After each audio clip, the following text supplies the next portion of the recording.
नहीं तो फिर चिल्लाओगे, तुम ही चिल्लाओगे, मुझे कुछ नहीं है। हाँ सर जी छोड़ दो सर जी। वहाँ 3 इन डरे हैं, लेट लो सो लो 1 आध घंटे।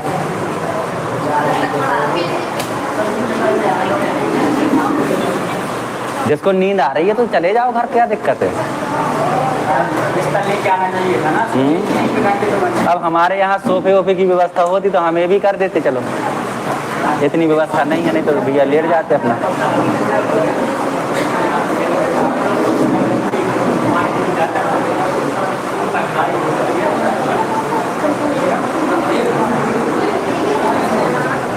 चलो लिखो, सवाल लिखो। आ गए, सीधा चैनल खोलो ना, चैनल पे लाइव होगा।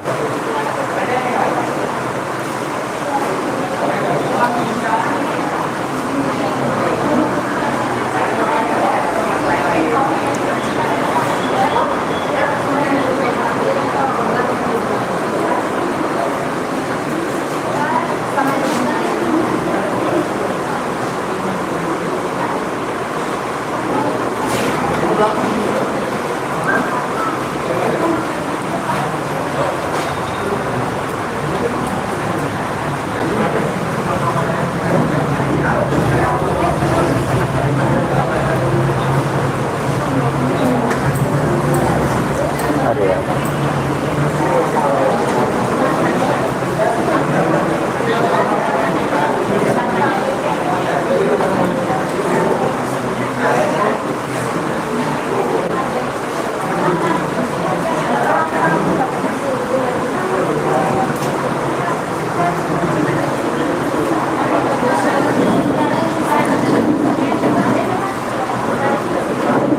सवाल लिखो, सवाल जल्दी।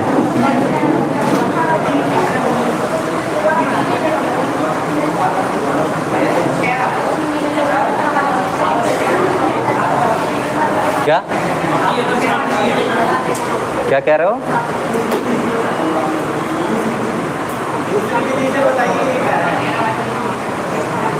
कौन सी दूसरी विधि? दूसरी विधि तुम्हें आती तो है। आप एक चीज ये नहीं समझ रहे हो, एक तरीके से आपके सब के सब सवाल लग रहे हैं, फिर दूसरी विधि की जरूरत क्या है? जो चीज समझ में नहीं आती है तो पूछिए ना आप, क्या दिक्कत हो रही है? किसी को समझ में ना आ रहा हो तो पूछिए। और अगर आप ऐसे समझ रहे हो कि एक ही क्लास में आप बिना पढ़े सब कुछ जान जाए तो नहीं जान पाओगे, इससे प्रैक्टिस करिए, अपने आप आएंगे। नहीं आएगी तो मुझसे पूछिए।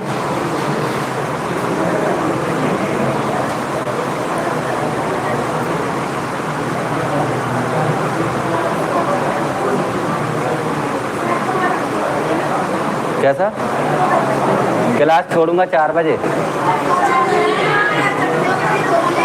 काय?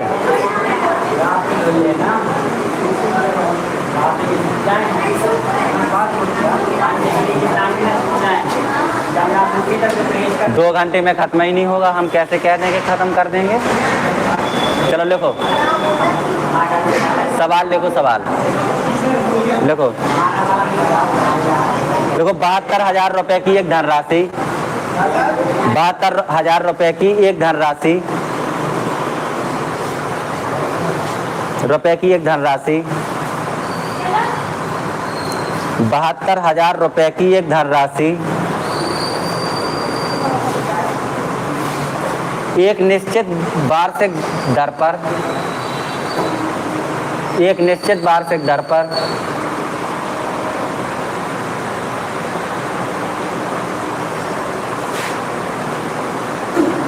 10 वर्षों में 9800 रुपये हो जाती है। 10 वर्षों में 9800 रुपये, 9,800 रुपये हो जाती है। हाँ 9,800 रुपये हो जाती है, 9,800 रुपये हो जाती है। जबकि ब्याज को वार्षिक आधार पर चक्रवृद्धि किया जाता है, जबकि ब्याज को वार्षिक आधार पर चक्रवृद्धि किया जाता है।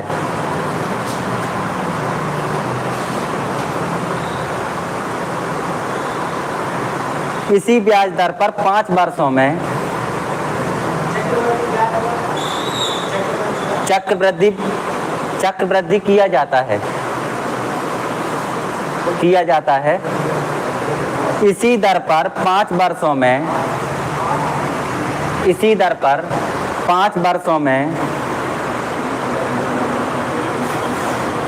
5,460 रुपए की धनराशि पर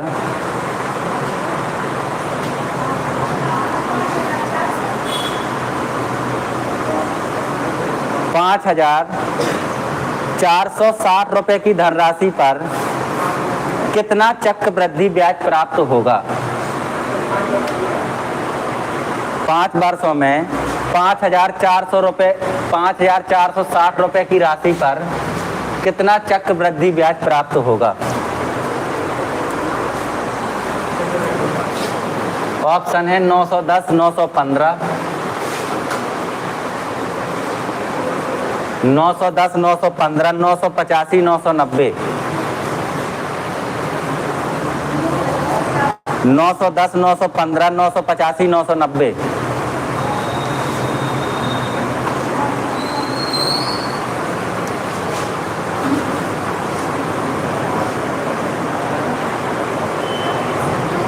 देखो वो कहता है कि 7200 रुपए की धनराशि 10 साल में कितनी हो जाती है?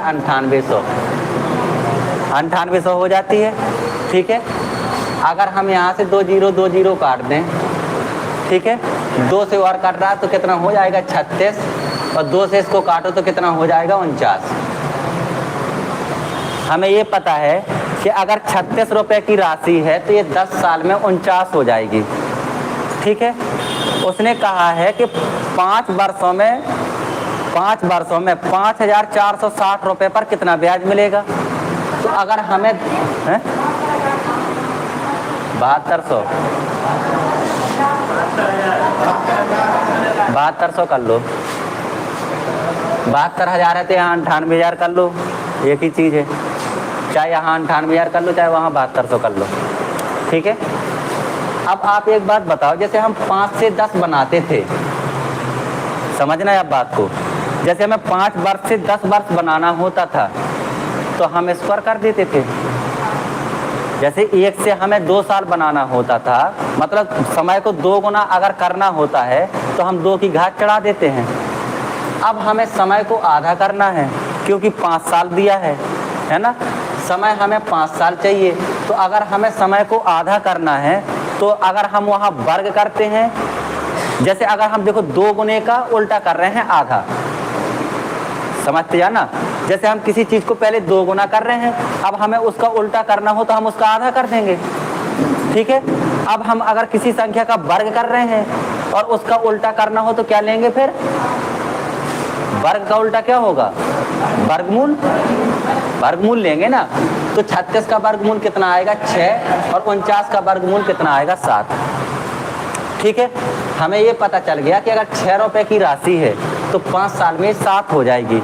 आपसे पूछा है ब्याज, तो ब्याज कितना होगा? 1 मिलेगा ब्याज। अगर ये 6 से 7 होगी तो ब्याज 1 मिलेगा, है ना। लेकिन वो कहता है कि राशि 6 नहीं है, कितनी है? 5,460 है ना।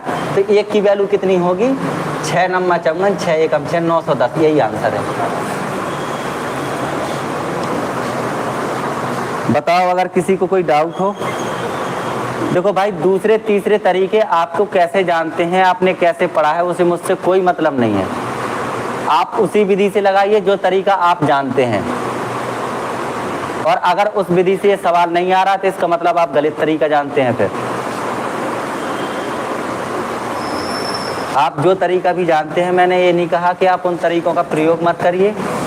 ठीक है, उन तरीकों का आप भरपूर प्रयोग कर सकते हैं अपने सवालों में, और अगर आपके सवाल उससे नहीं आ रहे हैं इसका मतलब आपको तरीके सही पता नहीं हैं।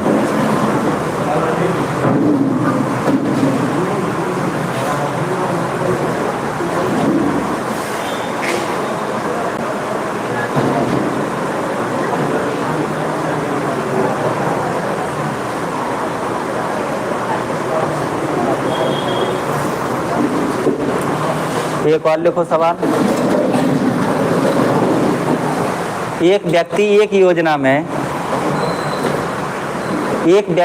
योजना में 8,000 रुपये, एक व्यक्ति एक योजना में 8,000 रुपये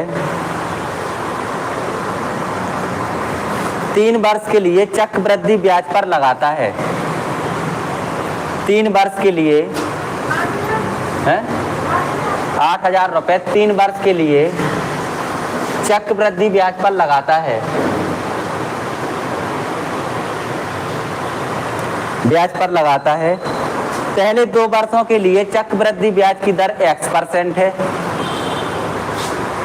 पहले 2 वर्षों के लिए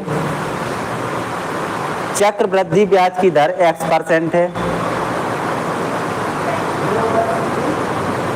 पहले 2 वर्षों के लिए चक्रवृद्धि ब्याज की दर X% है।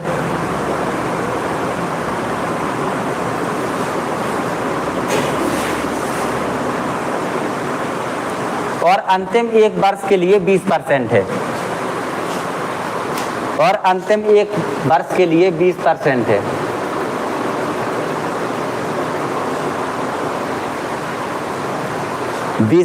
है। यदि 3 सालों बाद व्यक्ति द्वारा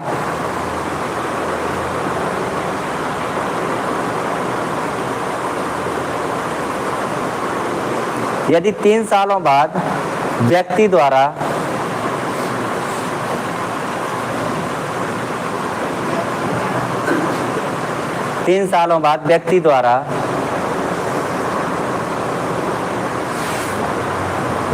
प्राप्त ब्याज 4,996 रुपये है तो प्राप्त ब्याज 4,996 रुपये है तो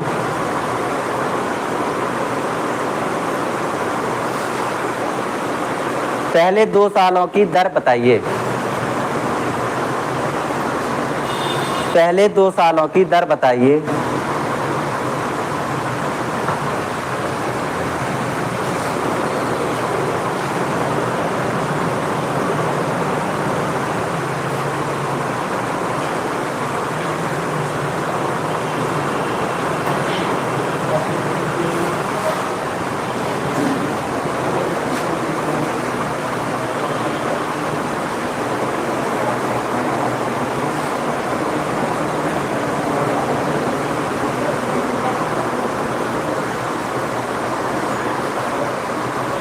ऑप्शन है आपके 10%, 12%, 15%, 16%। देखो 8,000 रुपये की धनराशि उसने लगाई है, ठीक है ना। 2 सालों के लिए ब्याज दर क्या है आपकी X% है ना।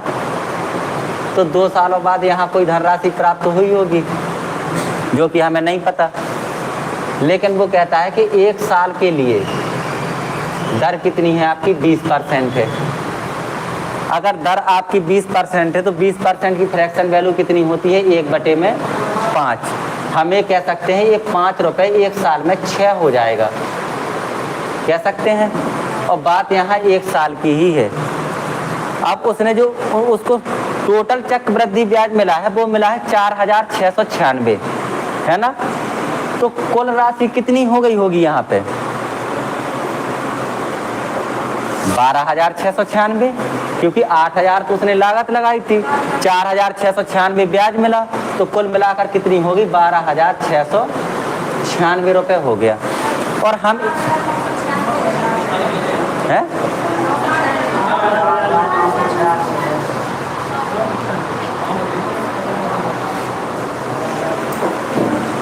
696 है। अरे तो 6 कर लो, नहीं तो वो आंकड़ा नहीं कटेगा। मेरा खुद दिमाग घूम रहा है अब। 4,696, ठीक है। 4,696 जब हम इसमें जोड़ देंगे तो हमें ये पता चल जाएगा कि लास्ट में इसको 12,696 रुपये मिला, ठीक है। लेकिन हम ये भी जानते हैं कि 5 रुपये 1 साल में 6 हुआ होगा। 5 रुपये यहाँ से 1 साल में 6 हुआ होगा, जानते इस चीज़ को।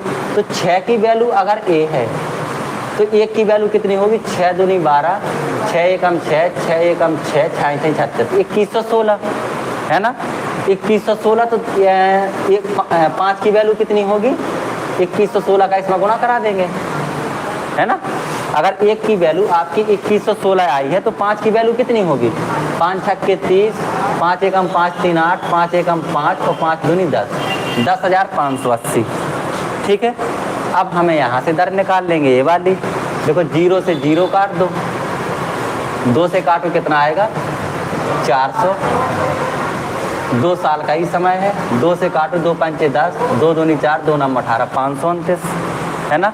अगर हम 1 साल की बात करें, ये हमारा 2 साल का मसला है कि 400 रुपये 2 साल में 529 हो जाएगा, ये 2 साल का मसला है। और हमें मसला करना है 1 साल का, 1 साल का। तो हम कैसे निकालेंगे 1 साल का? कैसे निकालेंगे? जैसे हम उल्टा आ रहे हैं 2 से 1, मतलब 2 से हम भागा दे रहे हैं, है ना, भाग दे रहे हैं। 2 से 1 आ रहे हैं, भाग दे रहे हैं, तो इसका क्या निकालेंगे? फिर वर्गमूल मैंने अभी बताया, निकालेंगे कि नहीं निकालेंगे? तो इसका वर्गमूल कितना हो जाएगा? 20, यहाँ कितना हो जाएगा? 23, है ना। तो चाहे तो यहाँ से देख लो कि ब्याज कितना मिला है उसको? 3, है ना। तो अगर 20 रुपये पे 3 रुपये ब्याज है तो मैंने दर क्या बताया था? 100 रुपये पे जितना ब्याज मिले वही दर है। तो 20 पंचे 100, तो 3 पंचे 15। चाहे तो आप ऐसा निकाल लो, चाहे ऐसा निकालो कि 3 रुपये ब्याज मिलता है किस पे? 20 पे। तो 100 पे कितना मिलेगा? तो 20 पंचे 100, 5 थी 15%।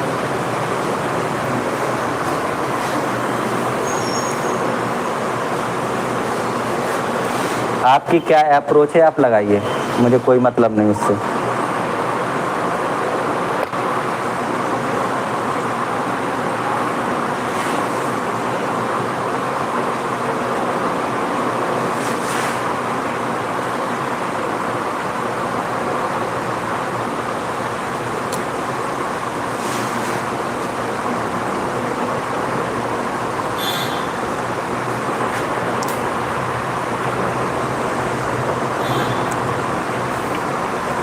इंदर रखवार कौन है?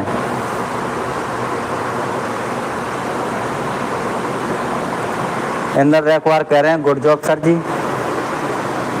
शायद हमें देख पा रहे हो।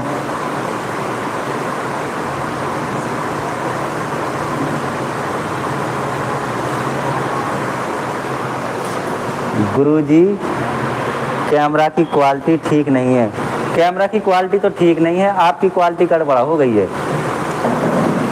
कैमरा की क्वालिटी तो ठीक है, फुल एचडी में चल रहा है।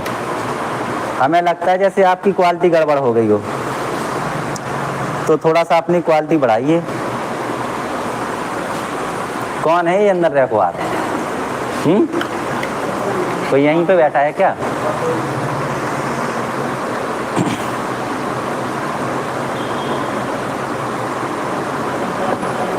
ठीक है,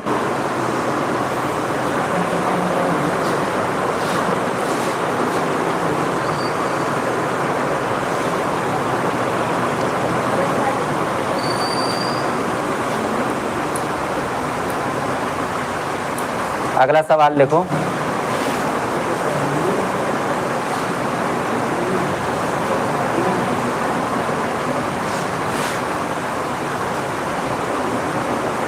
बेहद आसान सवाल लिखो, मौखिक लगा देना आप लोग, मौखिक ही लगा देना। देखो 2500 रुपए की राशि चक्रवृद्धि ब्याज की दर से, 2500 रुपए की राशि चक्रवृद्धि ब्याज की दर से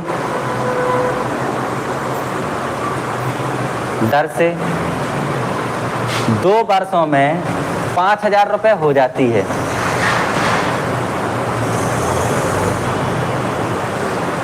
तो 4 वर्षों के बाद कितनी हो जाएगी? 2 वर्षों में 5000 रुपए हो जाती है, तो 4 वर्षों में कितनी हो जाएगी? पहला ऑप्शन है 7500, दूसरा है 10,000, तीसरा है 5000, चौथा है 2500। 2500, 5000, 7500, 10,000। 10,000। 25 एकम 25, 25 दूनी 50, 25 ती 75, 25 चौके 100 है। 2 वर्षों में ये 2 गुनी हो जाती है, तो 4 वर्षों में कितनी गुनी होगी, यही लगाना है आपको।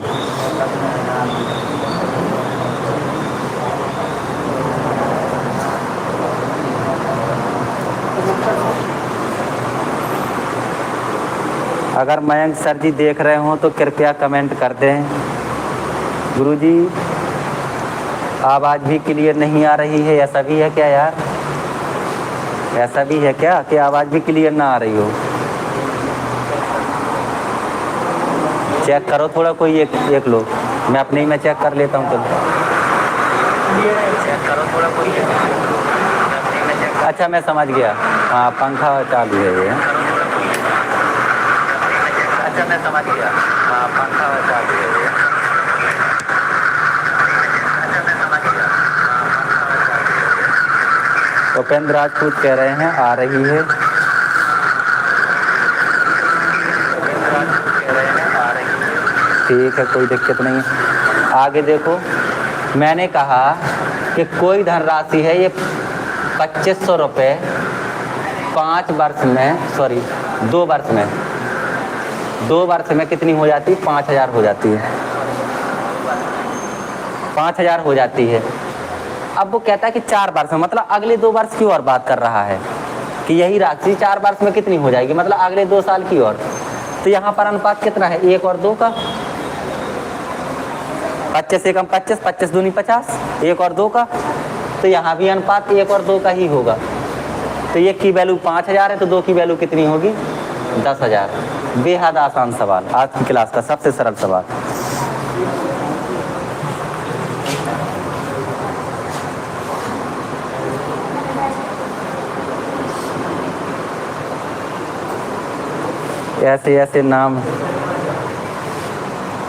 ऐसे नाम हैं कि मुझे तो नाम नहीं पढ़ना आते हैं। अगला लिखो।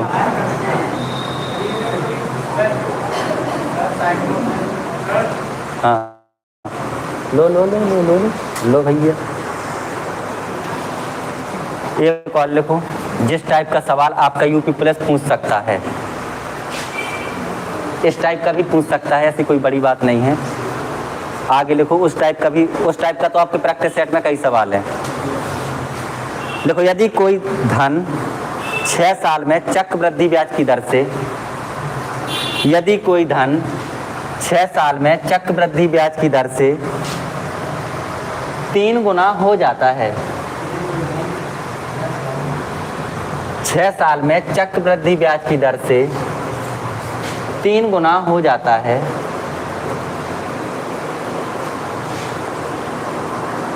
तो वह कितने समय में 27 गुना हो जाएगा?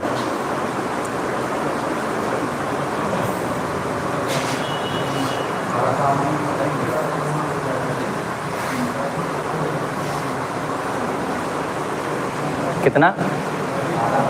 18 साल में, बिल्कुल सही।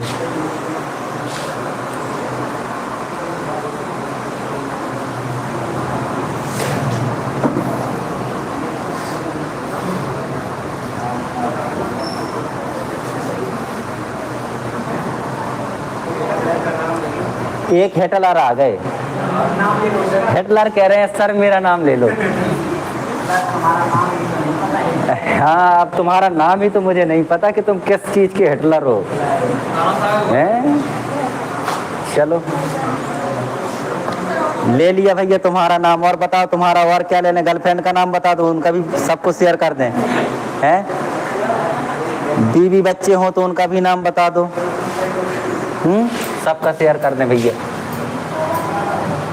हम आपके आभार व्यक्त करते हैं आपका कि आप हमारी क्लास में आए हैं। हाँ, अगर साइड वाली हो तो उसका भी बता दो।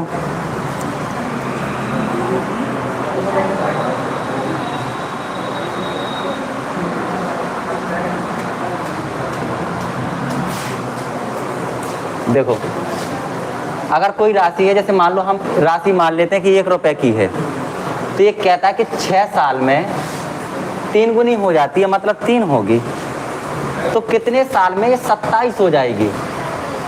27 हो जाएगी, मतलब 27 गुनी। अब ए वाली जो राशि है इसका या तो स्क्वायर होगी या क्यूब होगी, है ना। तो 3 का ये क्या है, क्यूब है।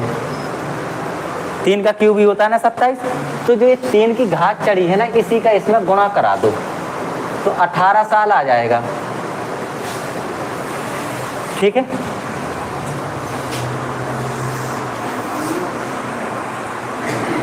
इंदर रैकवार हैं, ये बहुत पढ़ने वाले हैं। कह रहे हैं गुरुजी गैंगवार हिटलर, पढ़ने वाले हैं। आंसर भी इन्होंने सही दिया है 18। बहुत बहुत धन्यवाद आपका, बहुत पढ़ने वाले स्टूडेंट हैं ये सिलेक्शन देने वाले हैं। कुल मिलाकर के जितने आंसर कर रहे हैं ये लोग, इनका सिलेक्शन होगा। हिटलर कह रहे हैं कि कोई नहीं है सर, अभी तो सिंगल है, अभी यूपीपी पे फोकस है। यूपीपी पे फोकस ही करते रहोगे, बाद में नाम जनगणना में ही आएगा।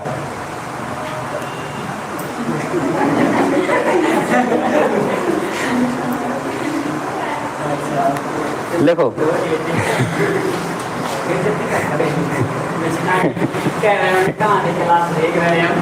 लिखो सवाल, लिखो 8,000 रुपए की राशि 4 साल में, 8,000 रुपए की राशि 4 साल में सीआई की दर से 2 गुनी हो जाती है। सीआई की दर से 2 गुनी हो जाती है,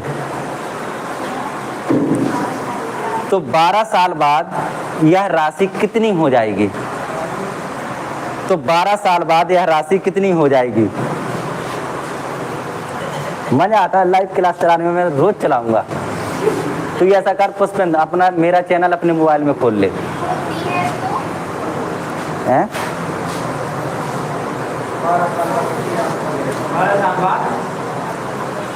12 साल बाद वह कितनी राशि हो जाएगी? कोई सोनू पारा सर जुड़ गए हैं, ये लगभग मेरे ख्याल से मेरे ही स्टूडेंट होंगे दिल्ली से। क्यों सोनू, मेरे ही हो ना? कह रहा अरे भाई साहब उसको ऐसा मत बोलो। क्यों ना बोले भाई, हमारा मुंह, हम कुछ भी बोलें। हमारी क्लास, उसने हमें क्यों कहा कि मेरा नाम लो? हैं? हमारी क्लास, हम किसी को कुछ भी बोलें। देखो 10,000 किसका आया? इतना सस्ता? अरे आप एक चीज देखो, 8,000 को गोली मारो, अभी 8,000 को ना देखो, पहले ये देखो कि अगर 1 रुपए की राशि है, ठीक है, तो ये 4 साल में 2 गुनी हो जाती है, मतलब 2 हो जाएगी। हमें समय कितना करना है? 12। ठीक है, कितने से गुणा करानी पड़ेगी? 3 से। तो हमने 3 से गुणा कब कराई? जब ये किसी संख्या का क्यूब थी।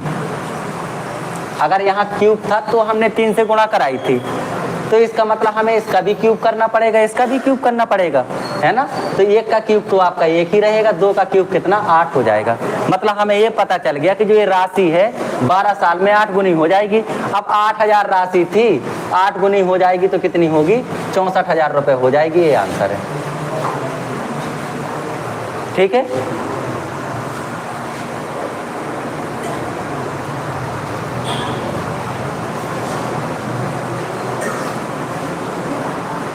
सर उस बार 107 सही थे, अब रुकने वाला सिलेक्शन नहीं है। मेरी दुआएं हैं आपको कि इस बार आपके 127 सही हो। ठीक है सर, आप और कहीं पढ़ाते हो क्या? हाँ, मैं पूरे राम कथा में पढ़ाता हूँ। हाँ, वही राम कथा मार्ग, पूरे राम कथा में पढ़ाता हूँ।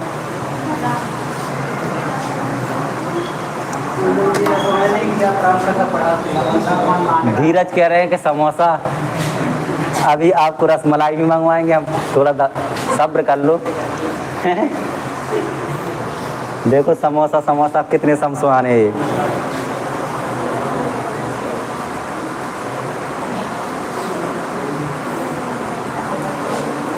आगे लिखो। अब मैं ऐसा करता हूँ, देखो थोड़ा सा कुछ सवालों को स्किप करता हूँ जो इसी टाइप के हैं। ये तो चीज़ें समझ में आ गई ना, कोई डाउट तो नहीं है? इसी टाइप के मैं थोड़ा सा कुछ सवालों को स्किप करता हूँ।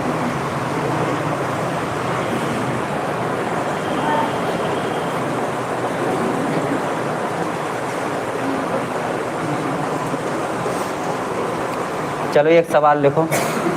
कोई धनराशि निश्चित चक्रवृद्धि ब्याज की दर से, कोई धनराशि निश्चित चक्रवृद्धि ब्याज की दर से 4 वर्षों में बढ़कर 3200, कोई धनराशि किसी चक्रवृद्धि ब्याज की दर से 4 वर्षों में बढ़कर 3200 हो जाती है तथा 8 वर्षों में यह 8000 हो जाती है। 8 वर्षों में यह 8000 हो जाती है, तो वह धनराशि ज्ञात कीजिए।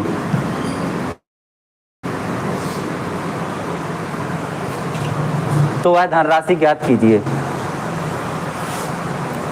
लेकिन लाइव चलाने में मजा आता है। मैंने कहा ना कि कमेंट जब आते हैं तो बहुत अच्छा लगता है ना।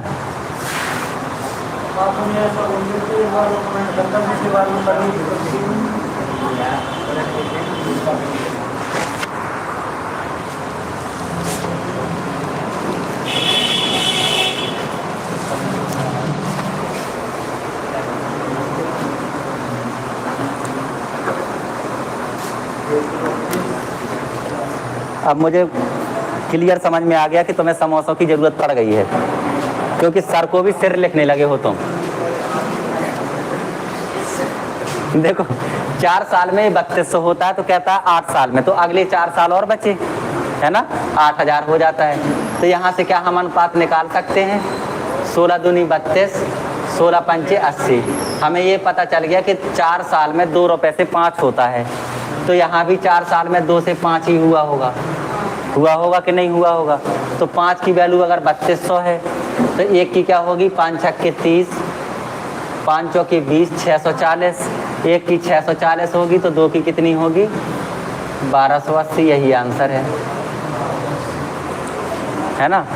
इससे आसान तरीके आपको नहीं मिलेंगे, ये गारंटी है। इससे आसान तरीके नहीं मिलेंगे। अब आप कितना इसको समझ पा रहे हैं, कितना इस पे प्रैक्टिस करते हैं, वो आपकी जिम्मेदारी है। इसलिए मैं कंप्लीट करके ही डालूंगा इसको।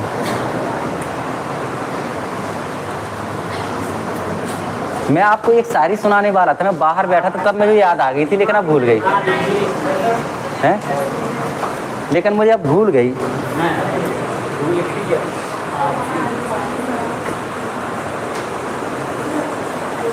कैसी थी?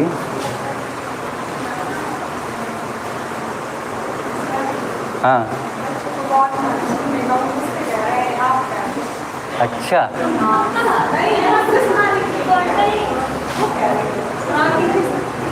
सुना दें?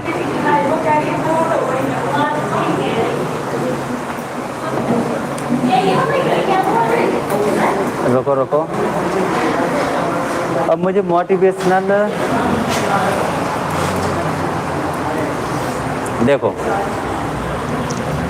एक बहुत अच्छी कुमार विश्वास की लिखी हुई कविता है ना, कुमार विश्वास। अब मुझे ये पता नहीं, मैंने कुमार विश्वास के मुंह से ही सुनी है। अब मुझे ये पता नहीं है वो किसकी है किसकी नहीं है। मेरी तरह अगर वो भी कॉपी करते हो तो हो सकता है उन्होंने भी कहीं से छाप दी हो, लेकिन मुझे नहीं लगता। वो बहुत बड़े कवि है हिंदी के, है ना। तो उन्होंने एक बात कही थी, जो आजकल की जो युवा पीढ़ी है, जो आजकल की युवा पीढ़ी है, उसके लिए उन्होंने एक बात कही थी कि इश्क घुला और जात खत्म, है ना। इश्क घुला और जात खत्म, चांद खिला और रात खत्म। ठीक है, इश्क घुला और जात खत्म, चांद खिला और रात खत्म, आजकल की प्रेम कथा जिस्म मिला जज्बात खत्म। ठीक है, रुको, अरे ताली बजा लेना बाद में, ताली क्यों इतनी बजाते हो? जिस्म मिला जज्बात खत्म, रिश्ता विश्ता तुम जानो, तुम मेरे हो बात खत्म। ठीक है, चाहे आप इसको अपने से भी ले सकते, जैसे मान लो आप हमारे स्टूडेंट हैं तो तुम मेरे हो, बात खत्म। रिश्ता आपका जो भी हो, जात पात आपकी जो भी हो, हमें उससे कोई लेना देना नहीं है।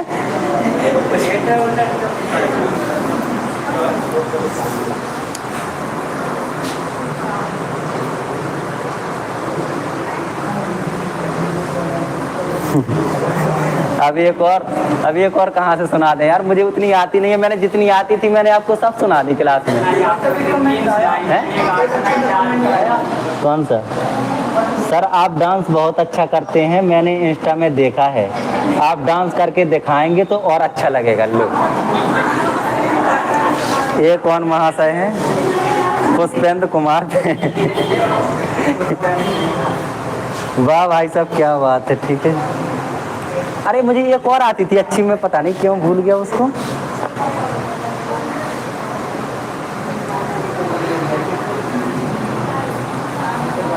बाकी वही सुनी सुनाई ही आती हैं। नहीं लेकिन एक मोटिवेशन मुझे अभी वहाँ याद आई थी, मैं सोच रहा था क्लास में जाके सुनाऊंगा, भूल गया।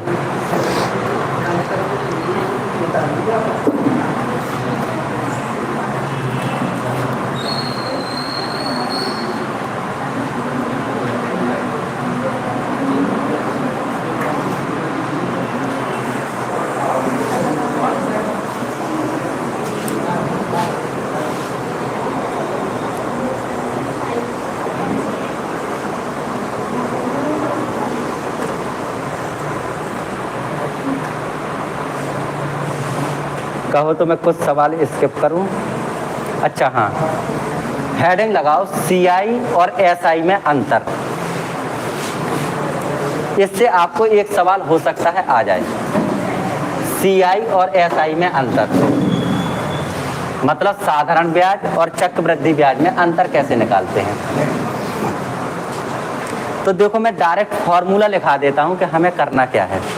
ठीक है, अगर हमें 2 साल का अंतर निकालना है, ठीक है, 2 साल का अंतर, कि 2 साल के साधारण ब्याज और 2 साल के चक्रवृद्धि ब्याज का अंतर क्या होगा, तो क्या होगा, मूलधन का P है आपका प्रिंसिपल, मूलधन का R% का R%, मूलधन का अगर हम एक बार जो दर दी गई हो उसका परसेंट निकाल दें, फिर उसी का एक बार और परसेंट निकाल दें, तो हमारा साधारण ब्याज और चक्रवृद्धि ब्याज का 2 साल का अंतर आ जाएगा। ठीक है, D3 अगर हम 3 साल की बात करें कि 3 साल का क्या होगा, तो ये होगा 3D2 मतलब 3 गुणा 2 साल का अंतर। ठीक है, 3 गुणा 2 साल का अंतर, चाहे ऐसे लगा लो, प्लस D2 का R% मतलब 2 साल का जो आपका अंतर आएगा उसका भी एक बार परसेंट निकालेंगे तो हमारा 3 साल का आ जाएगा।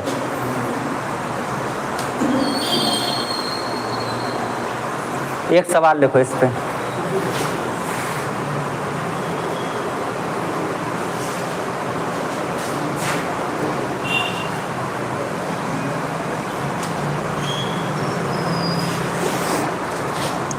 एक सवाल लिखो, किसी धनराशि पर, अब ज़्यादा नहीं बचा चैप्टर, ए है, इसके बाद इंस्टॉलमेंट है, ख़त्म। ठीक है, इस पे मैं ज़्यादा सवाल नहीं कराऊंगा। देखो 3 साल का अंतर आपसे कभी पूछा नहीं जाएगा पुलिस में, है ना, तो 3 साल का अंतर आपका उतना काम का भी नहीं है। 2 साल का अंतर आपका अक्सर पूछा जाता है, अक्सर 2 साल का ही अंतर पूछा जाता है। ठीक है, तो 2 साल का आप 2 साल का ही रखिए, और इंस्टॉलमेंट में आपको 2 साल की ही इंस्टॉलमेंट पूछी जाएगी जहाँ तक, लेकिन मैं इंस्टॉलमेंट निकालने का तरीका आपको बता दूंगा, आप उसमें परेशान मत होइए। सबसे अच्छा आपको टॉपिक इंस्टॉलमेंट ही लगेगा। सबसे अच्छे सवाल जो मैं पेश करूंगा वो इंस्टॉलमेंट में ही पेश करूंगा। सबसे जो कठिन होती है चक्रवृद्धि ब्याज में वो इंस्टॉलमेंट ही होती है। ठीक है, देखो किसी धनराशि पर 5% की दर से, किसी धनराशि पर 5% की दर से 2 वर्ष के चक्रवृद्धि ब्याज और साधारण ब्याज का अंतर 1.5 है। 2 वर्ष के चक्रवृद्धि ब्याज और साधारण ब्याज का अंतर 1.5 है, तो वह धनराशि ज्ञात कीजिए। इसी से लगाना है। 2 साल का पूछा है ना, इसी से लगाना है बिल्कुल। अंतर 1.5 है। तो वह धनराशि ज्ञात कीजिए। मैंने सिर्फ इतना बोला था कि मयंक सर अगर क्लास देख रहे हो तो कृपया कमेंट करें, सर यहीं पे आ गए। इनका भी अपना अलग है, घर पे नींद ना आ रही होगी हैं, यहाँ अकेले बैठे हो, हमें देखा नहीं जा रहा है। समोसा के साथ शायरी हो तो कितना बढ़िया होगा। ठीक है, काश समोसा कोई ले आए। ऋषि कह रहे हैं कि सर इतनी मेहनत कर रहे हैं आप लोगों को, समोसा याद आ रहा है, जबकि आपका पेपर कुछ दिनों बाद ही है। कुछ सीरियस हो जाओ, बस लास्ट यही बोलूँगा। धीरज कह रहे हैं फिर समोसा। सोनू पारा सर कह रहे हैं भाई साहब परसेंटेज की क्लास कब लोगे? तो परसेंटेज की क्लास मैं यहाँ ख़त्म कर चुका हूँ, परसेंटेज की नहीं लूँगा, अगले सप्ताह लूँगा मैं मेंसुरेशन। जितने लोग भी बाहर से देख रहे हैं, अगले सप्ताह मेंसुरेशन की लाइव क्लास ही चलेगी, नॉन स्टॉप चलेगी। अभी ये 8 बजे से चल रही है, 12:30 हो गया, 4.5 घंटे की क्लास हुई है, अभी 1.5 घंटे और चलेगी। देखो मैंने क्या कहा कि मूलधन का R% निकालेंगे तो हमें 2 साल का साधारण ब्याज और चक्रवृद्धि ब्याज का अंतर मिल जाएगा। यही कहा ना। तो मूलधन तो हमें पता नहीं, तो मूलधन मान लेते हैं P है। ठीक है, दर कितनी है? 5%, मतलब 5/100 गुणा 5/100। R% का मतलब 5%, तो 5/100, फिर R% तो 5/100। तो ये 2 साल का चक्रवृद्धि ब्याज और साधारण ब्याज का अंतर है ना। अगर ए अंतर है तो उसने कहा है ए नहीं है, ए वाला है। ठीक है, इसका दशमलव हटा दो, बटे में 10 कर लो, 0 से 0 काट दो, 5 से काट दो, 5 × 3 = 15। ठीक है, और 5 से काट दो, 5 × 2 = 10। तो P बराबर क्या, P बटे में क्या आ गया? 100 × 2 = 200, बराबर में कितना है? 3। तो P बराबर कितना आ गया? 203 600। यही आंसर है आपका।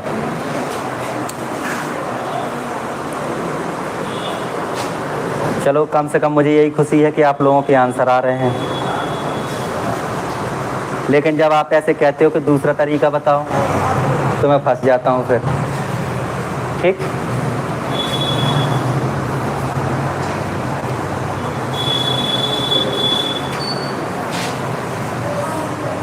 अगला देखो।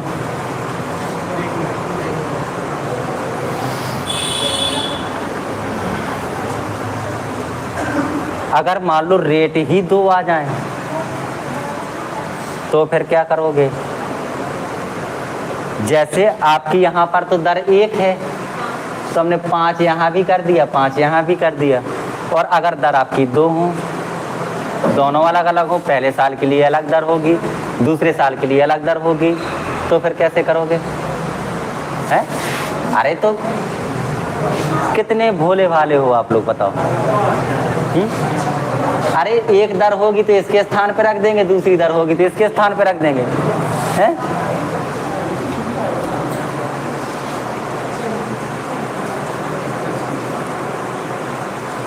देखो 2 साल के लिए साधारण ब्याज और चक्रवृद्धि ब्याज का अंतर 60 है, 60।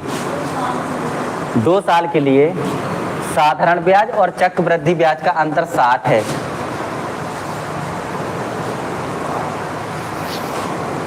पहले साल दर 12.5% है। साधारण ब्याज और चक्रवृद्धि ब्याज का अंतर 60 है, 60।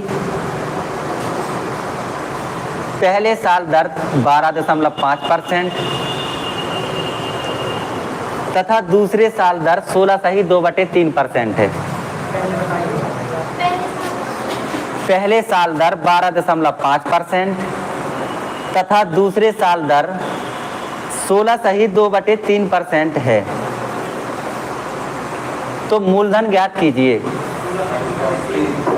है 16.2/3% है, तो मूलधन ज्ञात कीजिए।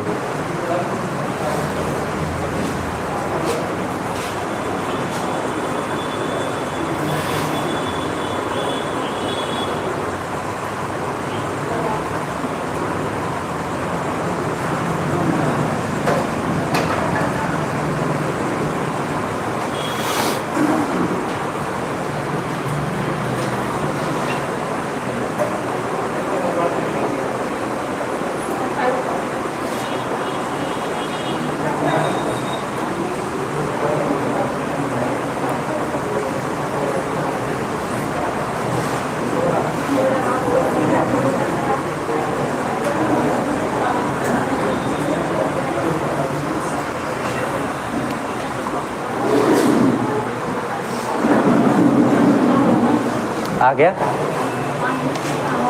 देखो मूलधन निकालना है हमें। पहली दर कितनी है? 12.5%। 12.5% का मतलब कितना हुआ? 1/8 है ना, मैंने लिखा चुका हूँ पहले। अब दूसरी कितनी है? 16 सही 2/3% मतलब 1/6 बराबर में कितना दिया है? 60 दिया है। तो P बटे में 8 6 48 बराबर में 60। तो P बराबर क्या हो जाएगा? 60 गुणा 48 कितना होगा? 2880 रुपये।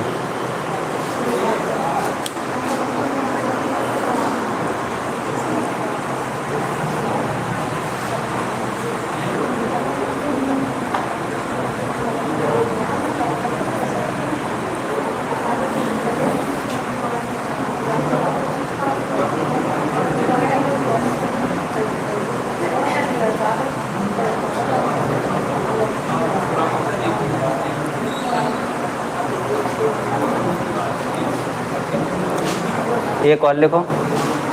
26,900 रुपयों पर 26,900 रुपयों पर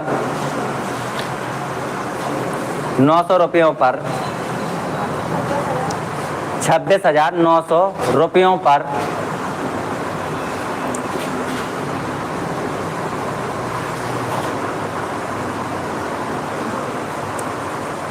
पर 20% की दर से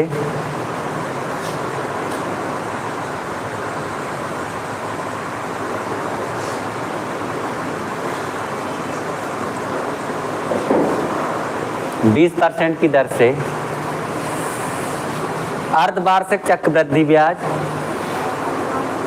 अर्धवार्षिक चक्रवृद्धि ब्याज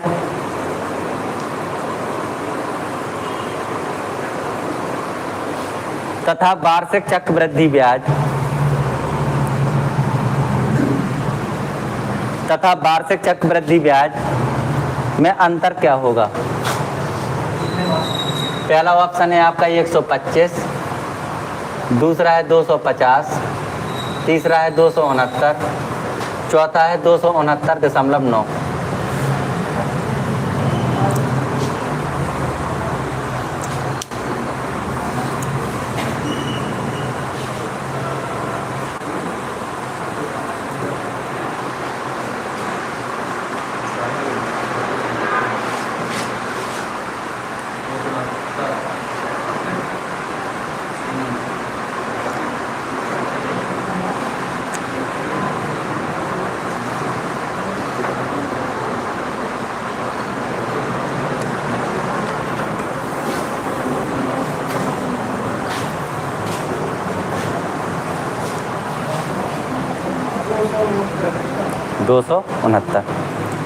आपको देखो इतना ज़्यादा टाइम नहीं लगना चाहिए था इसमें। क्यों नहीं लगना चाहिए था? क्योंकि अगर एक साल का हम पूरा चक्रवृद्धि ब्याज निकालते हैं तो उसको चाहे चक्रवृद्धि ब्याज कह दो चाहे साधारण ब्याज कह दो, एक ही चीज़ होती है। एक साल का चक्रवृद्धि ब्याज और साधारण ब्याज तो बराबर होता है, तो ये तो हो जाएगा आपका SI के बराबर ही होगा, ठीक है। लेकिन जब हम 6 महीने में ब्याज वसूलते हैं, ठीक है, तो 6 महीने में 6 महीने में एक बार ब्याज मिलेगा। एक साल का समय है तो 6 महीने में दूसरी बार ब्याज मिल जाएगा। अब दर आपकी वार्षिक है 20%, तो दर भी कितनी मिलेगी? फिर 10% के हिसाब से मिलेगी। अब सवाल सिर्फ इतना रह गया है कि 2 साल का साधारण ब्याज 2 साल की चक्रवृद्धि ब्याज और साधारण ब्याज का अंतर क्या है? क्योंकि ये 2 साल के, ये आपका पूरा साल है। इस साल चाहे हम साधारण ब्याज निकालें, एक साल का चाहे चक्रवृद्धि ब्याज निकालें, एक ही चीज होगी, है ना। पहले साल के लिए साधारण ब्याज और चक्रवृद्धि ब्याज दोनों बराबर होते हैं कि नहीं है? ये तो पता है ना आपको, बराबर होते हैं। तो एक साल के लिए हम इसको चाहे साधारण ब्याज नाम दे दें चाहे चक्रवृद्धि ब्याज नाम दे दें, है ना। चलो अगर इसको हम चक्रवृद्धि ब्याज अगर नाम देते तो चक्रवृद्धि ब्याज से चक्रवृद्धि ब्याज ही घटाना पड़ेगा, जैसा कि सवाल में पूछा है। और अगर हम साधारण ब्याज नाम दे देते हैं तो हमें ये पता चल जाएगा कि साधारण चक्रवृद्धि ब्याज में से साधारण ब्याज का अंतर निकालना है, क्योंकि पहले साल तो दोनों बराबर है ना, ठीक है। तो देखो सवाल सिर्फ इतना रह गया कि 2 साल के साधारण ब्याज चक्रवृद्धि ब्याज का अंतर क्या होता है? क्या होता है? मूलधन का, यही है ना मूलधन, मूलधन का R% का R%, मतलब 10% का 10%, 10/100 और 10/100, ठीक है। कितना आ गया? 269।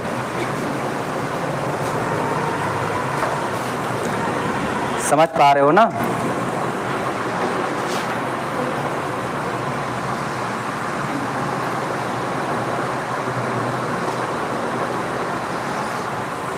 समझ पा रहे हो? किसी को कोई आफत, परेशानी, दिक्कत, समस्याएं? मुझे बहुत खुशी है कि हमें 3 लोगों ने लाइक किया है, उसमें एक मैं खुद हूँ।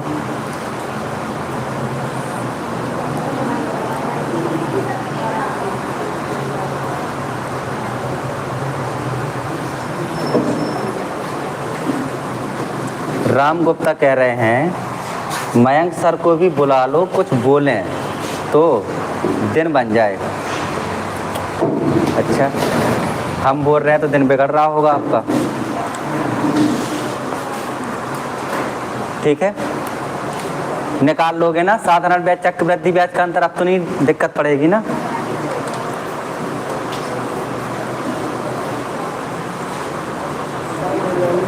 कैसा? लो चलो,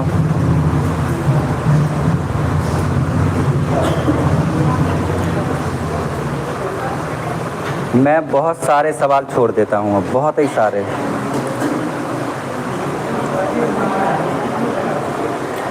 जितना छोड़ने के मैं मूड में नहीं आया था उतने सवाल मैं छोड़ देता हूँ।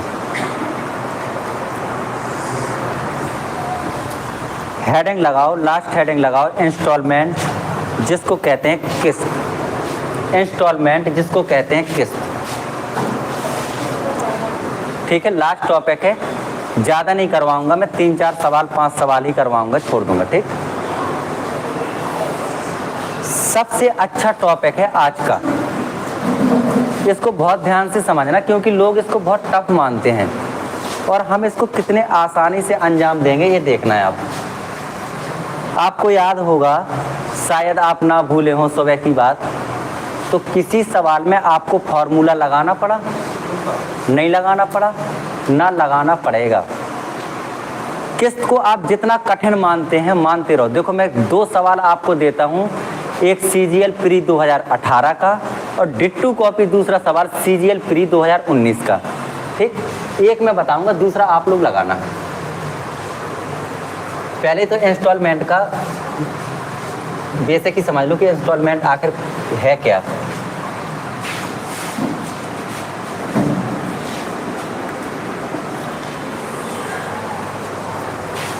लास्ट टॉपिक है, ज़्यादा नहीं खींचूंगा मैं, हैरान नहीं होना आपको। सर ने कहा था, देखते हैं सर पिछला रिकॉर्ड तोड़ पाते हैं कि नहीं तोड़ पाते हैं। तो सर को बता दूं कि मैंने रिकॉर्ड तोड़ दिया है,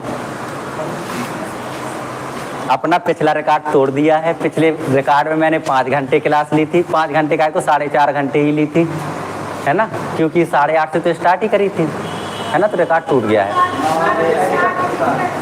है? अरे मैं आज की बात नहीं कर रहा हूँ, जन्मदिन हो गया तो इतनी जल्दी भूल गई हैं? जन्मदिन हो गया तो अब सुबह की बात भूल गई? बुलाया तो है नहीं, सर जी को केक ही खिला देते, बेचारे बैठे वहाँ ऑफिस में अकेले हैं। सोचो वो क्या सोच रहे होंगे कि ये तो सब मस्त है बातों में, मैं अकेला बैठा हूँ। तो भाई किसने कहा था तुम यहाँ आ जाओ, हैं? आराम से घर पे लेटते। देखो इंस्टॉलमेंट, अगर जैसे मान लो कि दर आपको दी गई है कि कोई, हमने किसी व्यक्ति से या मान लो किसी कंपनी से कोई ऋण उधार लिया, किस्त तो जानते हो ना, किस्तों पे कई लोगों ने तो फ़ोन खरीद लिए होंगे, उनको कोई काम नहीं है तो फ़ोन ही खरीद लो। का है 1000 रुपये महीना लगना है, नहीं खाएंगे समोसे, उसी में फ़ोन ही चुकाते रहेंगे। बताइए सबसे नीचे, यहाँ से जाइए आप नीचे, हाँ वहाँ से सीढ़ियाँ हैं नीचे जाने की, हैं अरे हम अंकल जी वहीं पढ़ाते रहे, आप जाओ तो हॉल निकल के शटर डरी होगी, शटर को उठाना तो बगल से सीढ़ियाँ हैं, नीचे उतरने के लिए बगिया जाना है ना आपको। हाँ वहीं, हाँ शटर उठा देना और बगल से उतर जाना।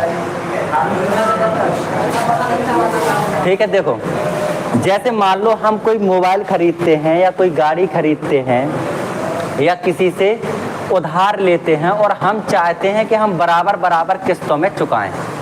ठीक है। तो हमने देखा कि जैसे मान लो उसकी ब्याज दर 33 सही 1/, वो कहता है कि जैसे अगर आपने किसी मान लो बैंक से ही लोन लिया है किसी बैंक से, अब उसकी ब्याज दर है कि मैं 33 सही 1/3% आपको ब्याज लगेगा। तो हमें ये पता है कि 3 रुपये अगर होगा तो 1 साल में 4 हो जाएगा, होगा कि नहीं होगा। 33 सही 1/3% का मतलब क्या होता है 1/3, मतलब अगर 3 रुपये हमने लिया है तो 1 साल में 4 हो जाएगा। इस चीज़ को समझ पा रहे हो ना, कोई डाउट तो नहीं है किसी को, समझ पा रहे हो। तो देखो मैंने किया कि 1 साल में ये 1 से 3 से 4 हो गया। अगर मैं 2 साल की बात करूं तो यही 3 का वर्ग करेंगे कितना, 9 से कितना हो जाएगा 16, 4 का वर्ग कितना 16। अगर मैं 3 साल की बात करूं तो 3 का क्यूब कितना 27, 4 का क्यूब कितना 64 हो जाएगा। अब हमें लगा कि यार एक बार अगर जैसे मान लो अगर मैं यहाँ से कह दूं कि मैंने पहली किस्त 40 रुपये दी है तो इसका मतलब है कि मैंने 30 रुपये का ऋण लिया होगा, कह दूंगा मैं, कोई डाउट तो नहीं है। जैसे अगर मैं कहूँ कि मैंने पहली किस्त मुझे 40 देनी है, इसका मतलब मैंने ऋण कितने का लिया है 30 का। ठीक है। अगर मैं कहूँ कि दूसरी किस्त मुझे 160 देनी है, मैं कहूँगा 90 रुपये लिए होंगे। तीसरी किस्त अगर मुझे 640 देनी है तो मैं कहूँगा 270। अगर मान लो कि आपको कहा जाए कि आपको बराबर बराबर किस्त देना है, किस्तें आपकी लगभग बराबर ही बांट के देते हैं वो, है ना। जैसे आपने मान लो 20,000 रुपये का फाइनेंस कराया कोई चीज़, ठीक है, वो कहेंगे आपको कि आपको 1200, 500, 800 जो भी उन्होंने बनाया, आपने कहा कि हमें 3 साल के लिए करवाना है, ठीक है, हम 3 साल तक जमा करेंगे, तो उसी हिसाब से वो ब्याज जोड़ करके 3 साल में बांट देते हैं अपना। तो जैसे मान लो 500 रुपये महीना पड़ा तो वो हर महीने आपको 500 ही देना पड़ेगा। और देखो किस्त का नियम होता है, जितना हम डाउन पेमेंट कर देते हैं उस पर हमें ब्याज नहीं लगता। डाउन पेमेंट समझते हो ना, जैसे मान लो 50,000 की कोई चीज़ है, आप 20,000 दे करके खरीद रहे हो, है ना। जैसे आपने 20,000 दिया तो जो 30,000 है, 30,000 पर ही आपको ब्याज लगेगा। ठीक है। समोसे आ गए शायद, समोसे ही है ना, हाँ बहुत डिमांड चल रही थी इसकी। ठीक है। 30,000 पर ही ब्याज लगेगा, 20,000 पर आपका कोई ब्याज नहीं लगेगा। ठीक। अब देखो, अब अगर हमें बराबर भागों में किस्तें बांटना हो तो हम इसको सारी किस्तों को बराबर करेंगे, तो इसमें कराना पड़ेगा हमें 16 चौके 64, 16 चौके 64, ये तो बराबर ही है। तो इसमें हम गुणा कराएंगे कितना 16 का, इसमें गुणा कराएंगे हम 4 का। अब रखे रहने दो यार, वो सब गड़बड़ हो जाएगा। देखो तुम तो दिखाई नहीं दे रहे हो, मैं यहाँ छिप छिप के खा लूँगा, खाते जाना और पढ़ते जाना। अब लाइव बंद नहीं करेंगे, फिर आधे घंटे के लिए फिर स्टार्ट नहीं करेंगे। क्लास आधा घंटा या 1 घंटा से ज़्यादा नहीं चलेगी, बस लास्ट टॉपिक चल रहा है आपका इंस्टॉलमेंट। मैं यार थोड़ा वॉचिंग टाइम तो बढ़ाता जाऊँ, थोड़ा भूल गया। और फुट कर करके पानी पी लेना, मैं भी एक बार बहाना मारूंगा कि पानी पी के आता हूँ।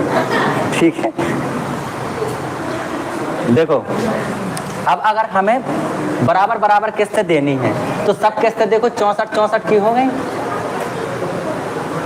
सब किस्तें 64 की हो गई। अब पहले इधर समझा करो, बातें कम किया करो क्लास में, बातें करते हो फिर समझ में नहीं आता, फिर दूसरा तरीका पूछोगे, तीसरा तरीका पूछोगे, है ना।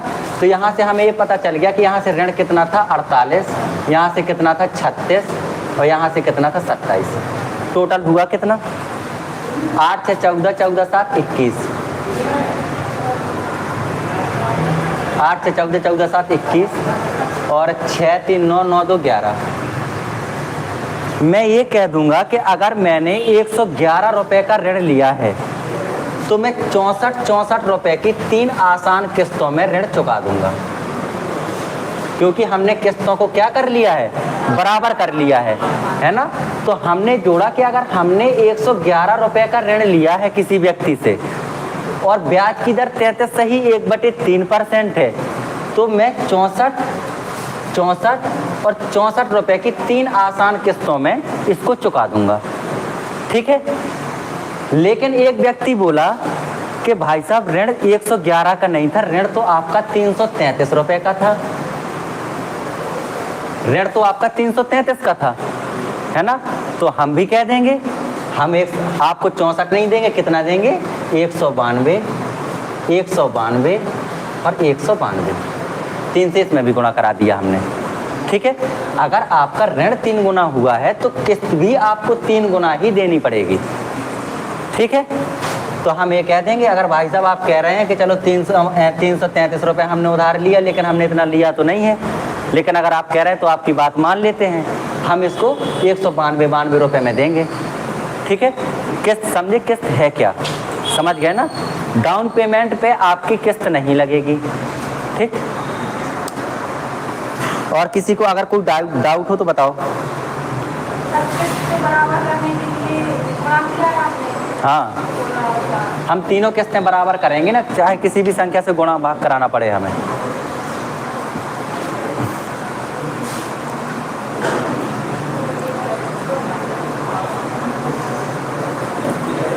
ठीक है, किसी को कोई डाउट ना हो तो आप इजाज़त दें तो हम आगे बढ़ें। इजाज़त है, ठीक है, धन्यवाद।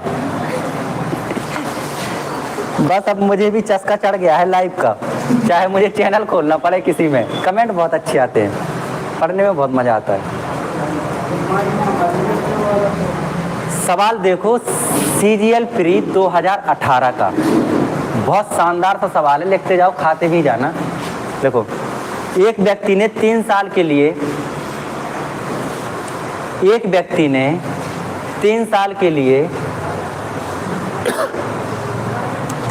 लिए 10% सालाना चक्रवृद्धि ब्याज पर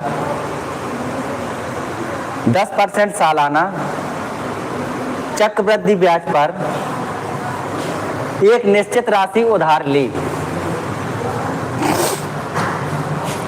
एक निश्चित राशि उधार ली।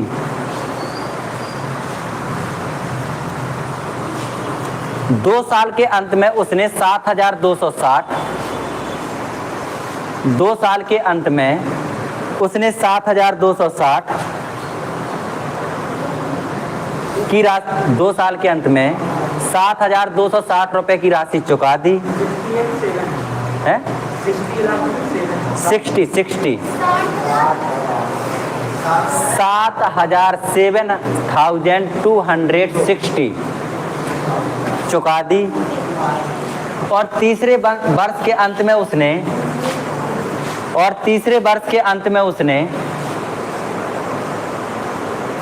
13,310 रुपए भुगतान करके,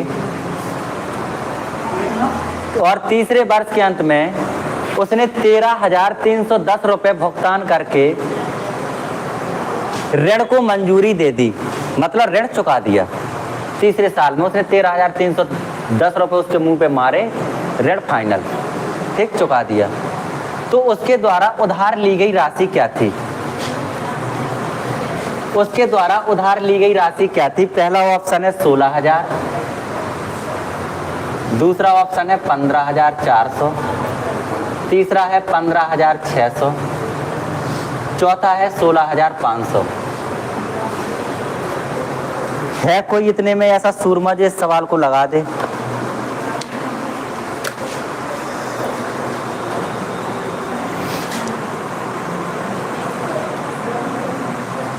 है कोई ऐसा सूरमा जो पहले चक्रवृद्धि ब्याज पढ़ चुका हो और इस सवाल को लगा दे?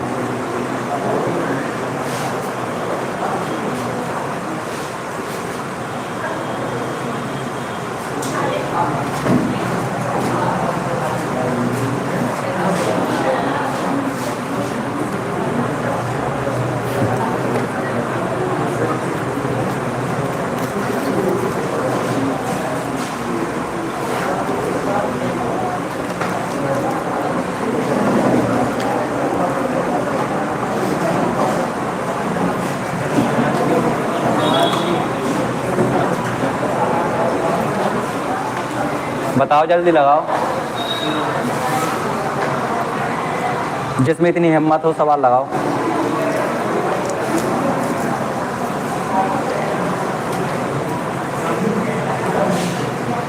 जो लगाएगा ये समोसा मेरी तरफ से।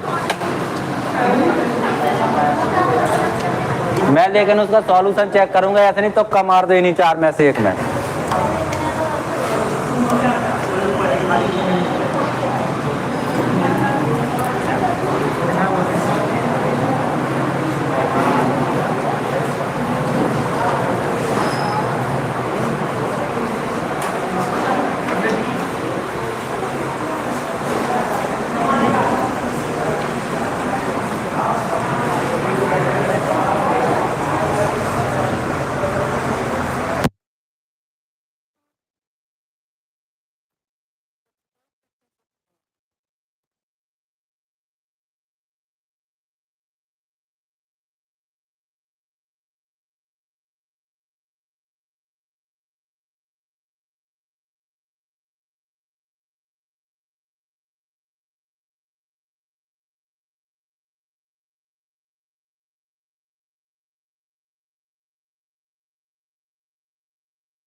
क्लास बहुत लंबी चल जाती।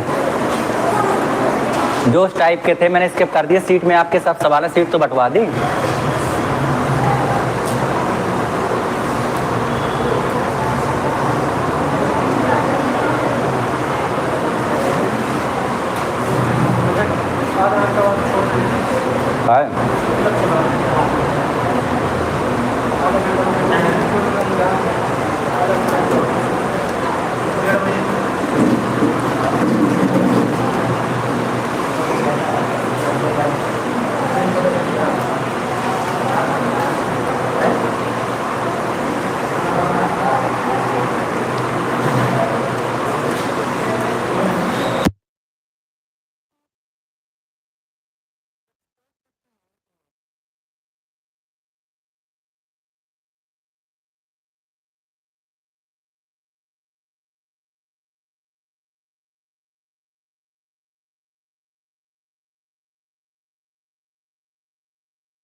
अरे तो उल्टे सीधे से कहा करना है यार।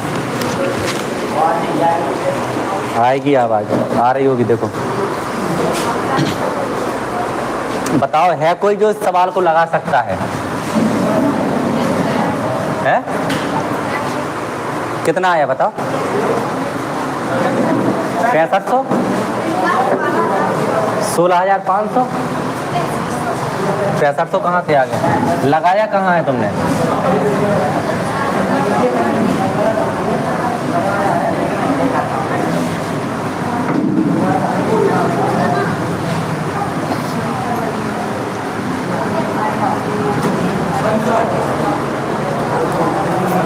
देखो, जब ये सवाल आया, बहुत अच्छा सवाल है, बहुत ध्यान से समझना इसको, ठीक है? मैंने क्या कहा था? चक्रवृद्धि ब्याज या फिर चक्रवृद्धि ब्याज हो या फिर मान लो कि कोई भी अर्थमेटिक का सवाल हो, उसका मेथड उस पर डिपेंड करेगा कि उसका डेटा क्या है। अगर डेटा थोड़ा सा भी गड़बड़ हुआ, तुरंत मेथड बदल जाएगा, उस मेथड से लग नहीं पाएगा। जैसे मान लो ये सवाल है, ठीक है? हमें ये पता है कि अगर दर हमारी 10% है तो इसका मतलब होता है कि 1/10, और ये एक साल में 10 से 11 हो जाती है, ठीक है? ये हम जानते हैं। अगर ये एक साल में 10 से 11 होती है तो 2 साल में कितनी होती है? 100 से 1 से 21। इसका वर्ग कर देंगे, इसका वर्ग कर देंगे। 3 साल में ये कितनी हो जाएगी? 10 का क्यूब कितना? 1000 से कितनी होगी? 11 का क्यूब 1331, ठीक है? उसने कहा है कि 2 साल के अंत में उसने कितने दिए? 7,260, और 3 साल के अंत में दिए हैं 13,310, लेकिन यहाँ तो दिए हैं उसने 1331 ही, है ना? मतलब इसकी वैल्यू कितनी है? 13,310, मतलब एक जीरो लगनी है, 10 गुना करना है सीधा, ठीक है? तो हम इसको भी 10 गुना कर देंगे और हम ये कह देंगे कि 10,000 रुपये का ऋण तो यहाँ पे था, 10,000 रुपये का ऋण तो यहाँ पे था, तब ये जाकर के 3 साल में 13,310 हुआ, तब जाकर के ये 3 साल में 13,310 हुआ। 121 की वैल्यू सवाल में कितनी है? 7,260 रुपये, ठीक है? हम 11 से काट लेंगे, 11 बार, 11 से काटो 60 बार, मतलब एक की वैल्यू कितनी आ गई? है ना? क्योंकि 2 साल के अंत में उसने कितना दिया? 7,260 ही दिया है ना? तो एक की वैल्यू कितनी आ गई? 60 आ गई। तो यहाँ से हम 100 की वैल्यू नहीं निकाल पाएंगे, 60 से गुना कर देंगे, इसमें कितनी हो जाएगी? 6,000, ठीक है? मतलब 10,000 रुपये का ऋण तो लिया उसने यहाँ से, और 6,000 रुपये का ऋण लिया यहाँ से, तो उसके पास कुल कितना ऋण था? 16,000। कुल ऋण कितना होगा? 10,000 और 6,000,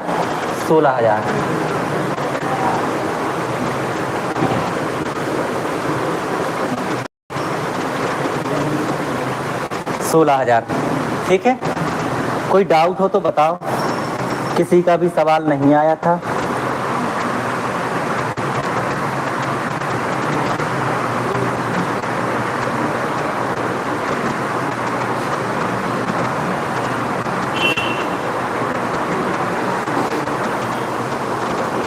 ठीक है, अगला सवाल लिखिए। जब ये सवाल 2018 में आया और इसका तरीका ये इतना आसान समझ में आया कि ये बहुत आसान तरीका है, तो 2019 में देखो क्या सवाल आया। फिर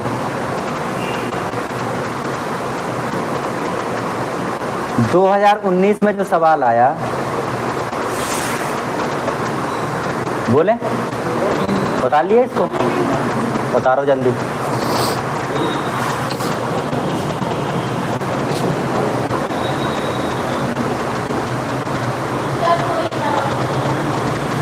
देखो, दर अगर 10% है तो हम जानते हैं कि राशि 10 से 1 साल में 11 हो जाएगी, और हमें ये भी पता है 2 साल में 100 से 121 होगी, क्योंकि स्क्वायर कर देंगे 2 साल के लिए दोनों का, और 3 साल के लिए ये इसका क्यूब करेंगे, मतलब 1000 से 1331 होगी। तो उसने कहा कि 3 साल के अंत में यहाँ तो 1331 फाइनल हो रहा है, लेकिन उसने कहा इतने में नहीं फाइनल हुआ था, 13,310 में हुआ था, है ना? तो 1 की वैल्यू कितनी आ गई 10, तो 1000 की कितनी होगी 10,000, मतलब 10,000 का ऋण तो लिया उसने यहाँ से, ठीक है। दूसरा क्या है, 2 साल के अंत में उसने कितना दिया 7,260, और इसके हिसाब से कितना दिया है 121, है ना। तो 121 की वैल्यू अगर 7,260 है तो हमने 11 से काटा तो 660 आ गया, फिर 11 से काटा तो 1 की वैल्यू हमें 60 आ गई, है ना। 1 की 60 है तो 100 की कितनी होगी 6,000, मतलब 10,000 रुपये का ऋण तो उसको यहाँ से था, तब ये 10,000 जा करके 13,310 हुआ लास्ट में, और 6,000 यहाँ था, तब ये जाकर के 2 साल में 7,260 हुआ है, तो कुल मिलाकर के कितना ऋण था 16,000 का, ठीक है। डिट टू कॉपी एक सवाल और लिखो।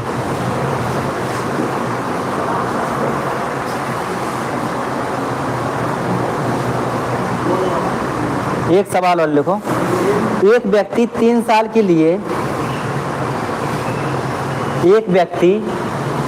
के लिए 10% सालाना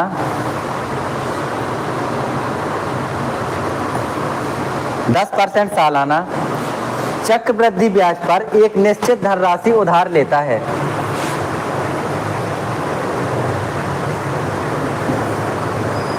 एक निश्चित धनराशि उधार लेता है। 2 साल के अंत में उसने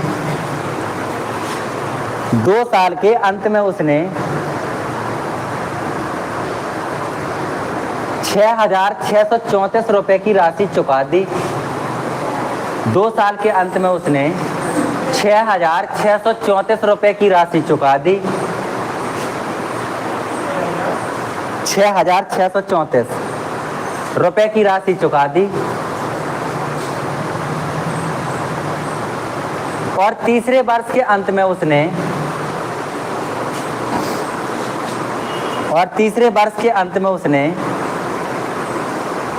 13,200 रुपए भुगतान करके ऋण को मंजूरी दे दी। 13,200 रुपए भुगतान करके ऋण को मंजूरी दे दी। ऋण को मंजूरी दे दी, तो उसके द्वारा उधार ली गई राशि क्या है?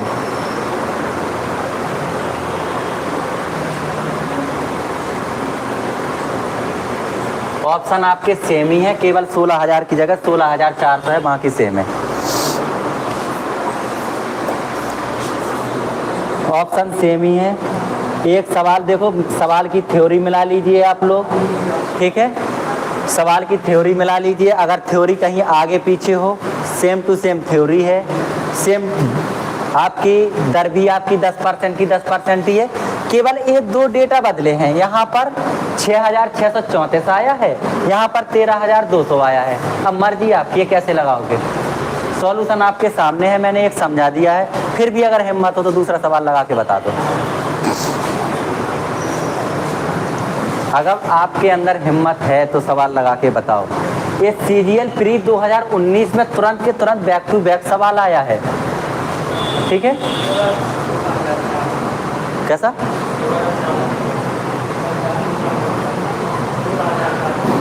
16,400। और अगर कोई जुड़ा हो तो मैं कमेंट चेक करना चाहूँगा पहले तो। हाँ जी, अरे वही ऑप्शन है सेम टू सेम, केवल 16,000 की जगह 16,400 भर कर लो, बाकी जो कितना है।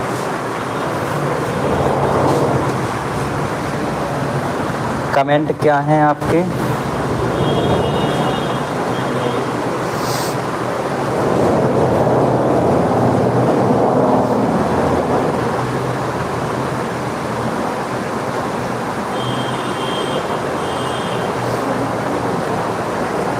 कमेंट रहे आपके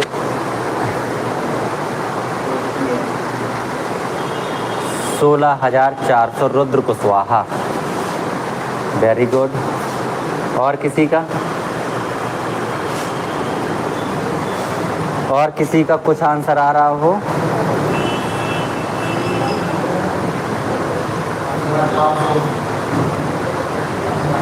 $15,400, वेरी गुड। और अच्छा आप एक बात बताओ, आपने अनुमानित बताया है कि एग्जैक्ट आंसर आया है? एग्जैक्ट आया है। थोड़ा सॉल्यूशन दिखाना फिर मुझे, सॉल्यूशन दिखाओ फिर मुझे। आया है तो कितना लगाया है ये भी तो देखें।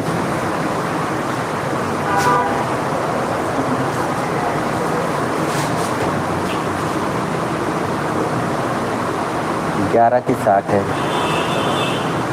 तो कितने की निकाल दिया आपने? हाँ अच्छा, तो एग्जैक्ट कहाँ आई? एग्जैक्ट कहाँ आई?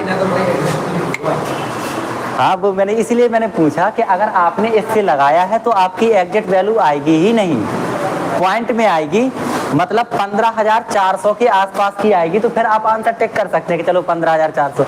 अब उसमें ये भी समस्या है, देखो जैसे कि इन्होंने लगाया तो इन्होंने क्या लगाया कि जैसे इसको काटा तो इनको काफ़ी कैलकुलेशन करनी पड़ी कि जैसे मान लो 121 की वैल्यू 6,634 है, तो इन्होंने यहाँ से 11 की वैल्यू निकाली, पहले तो 11 की निकाली, जो भी निकाली हो, है ना। फिर यहाँ से 13 से 31 की वैल्यू 13,200 है, तो 1 की वैल्यू निकाली 13 से 31 बटे 13,200 बटे 13 से 31, है ना, ऐसे निकाल ली है ना। तो ऐसे में कैलकुलेशन ज़्यादा होगी, ठीक। जब ये सवाल आया तो तुरंत तरीका देखो, मैंने कहा था कि कोई भी सवाल आपका डिपेंड करेगा कि हमें किस तरीके से लगाना है उसके डेटा पे। आपके सामने लिखा भी था फिर भी नहीं आप लोग लगा पाए, है ना। जब भी आपका आंकड़ा ऐसे आ जाए कि 121 से ना तो आपका 6,634 पूरी तरह कट रहा हो और ना 1331 से 13,200 कट रहा हो, तो सवाल तुरंत समझ लेना कि बॉटम टू टॉप सॉल्व होगा, नीचे से ऊपर की तरफ सॉल्व होगा, ठीक है। अब सवाल है क्या, देखो 2 साल के अंत में उसने कहा है, 2 साल के अंत में उसने कहा है कि इसने 6,634 रुपये दिए हैं, ठीक है। कुछ यहाँ रह गया होगा तभी तीसरे साल का माजरा सामने आया, पूरा तो चुका नहीं होगा, नहीं तो ऋण यही माफ हो जाता सब। कुछ रह गया होगा, उसने कहा कि 3 साल के अंत में, मतलब अगले 1 साल में कितना चुकाया? 13,200 चुकाया है उसने। यहाँ पर मामला फाइनल हुआ है ना। दर आपकी कितनी है? 10%। 10% का मतलब होता है 1/10, हम ये कह सकते हैं कि 10 से 11 होगी 1 साल में।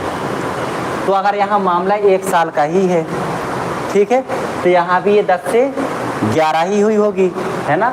तो 10 से अगर एक 11 हुई है यहाँ पे, तो 11 की वैल्यू 13,200 है, तो 1 की वैल्यू कितनी होगी? 1200।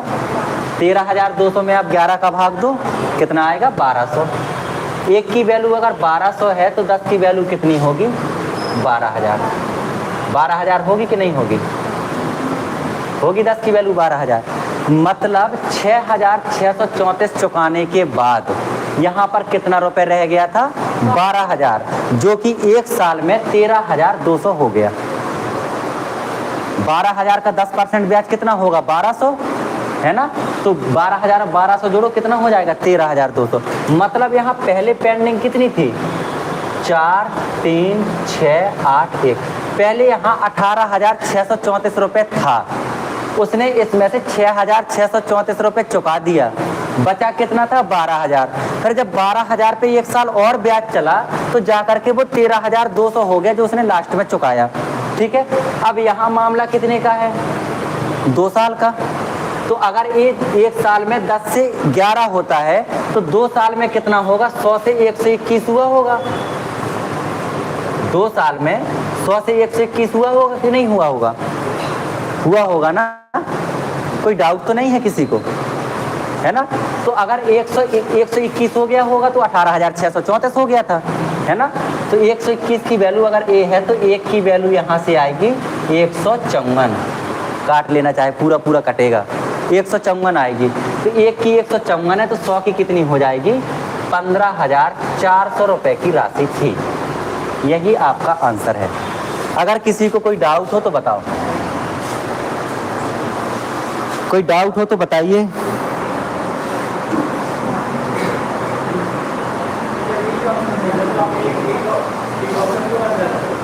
कैसा? अरे उसमें ऑप्शन था, तुम्हें गुमराह करने के लिए बदला था। मुझे पता था आप 16,400 लगा दोगे। मैं एक अगर मैं चाहता तो वैसे ही रख देते 16,000, तो आंसर वैसे ही नहीं था, वैसे ही रख देता, है ना। तो तुम थोड़ी कंफ्यूज होते, तुम आंसर ही ना बताती, इसलिए मैंने एक में चहलकदमी करी, इसमें मैंने 400 जोड़ दिया। मैंने कहा मुझे पता है किसी ना किसी का 16,400 जरूर आएगा, कहीं एक ही ऑप्शन बदला, इसका मतलब आंसर यही है ना। तुमसे बहुत ज़्यादा कलाकार हूँ मैं।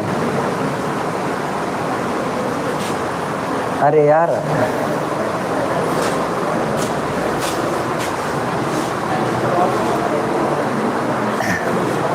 है ना, तुमसे ज़्यादा कलाकार हूँ भाई साहब।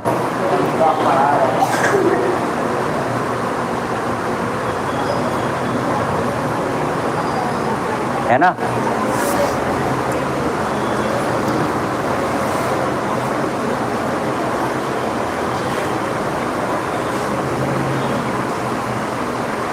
देखो, आप मैथ के दीवाने बनिए, दीवाने बनिए, तभी मैथ आएगी।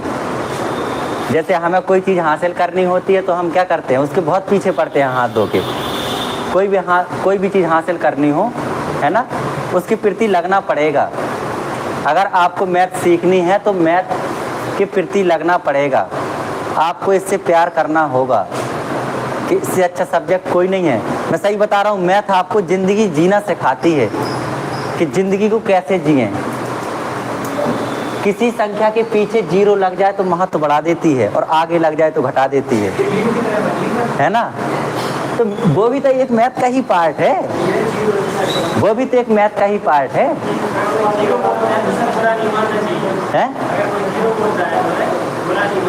जीरो क्यों बोलेगा भाई, हमारा नाम तो संदीप है, जीरो क्यों बोलेगा है? तो बुरा का तो कहना, हमारी अहमियत समझते हो कि हम क्या कर सकते हैं। अगर 50 के नोट के पीछे लग गए तो सीधा 500 हो जाएंगे, हैं?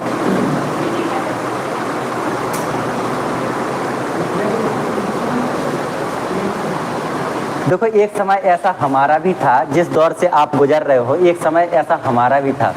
हम लोग भी ऐसी क्लास में बैठ के पढ़ते थे, जब हमारे सर एक्स्ट्रा क्लास लेते थे तो चाहे पसीना बहाए, चाहे ऐसे लेटे, चाहे ऐसे बैठे, चाहे जैसे बैठे, अब क्लास तो करनी है ना। लेकिन हम लोगों ने कभी क्लास मिस नहीं करी, और मैं आपको बहुत अच्छा स्टूडेंट मानता हूँ, मैं हकीकत की बात बता रहा हूँ। इसलिए आज तक मैंने कभी इस क्लास का गैप नहीं किया। नहीं तो मेरे नालंदा में हफ्ते में 1-2 मार देता हूँ मैं चुपके से।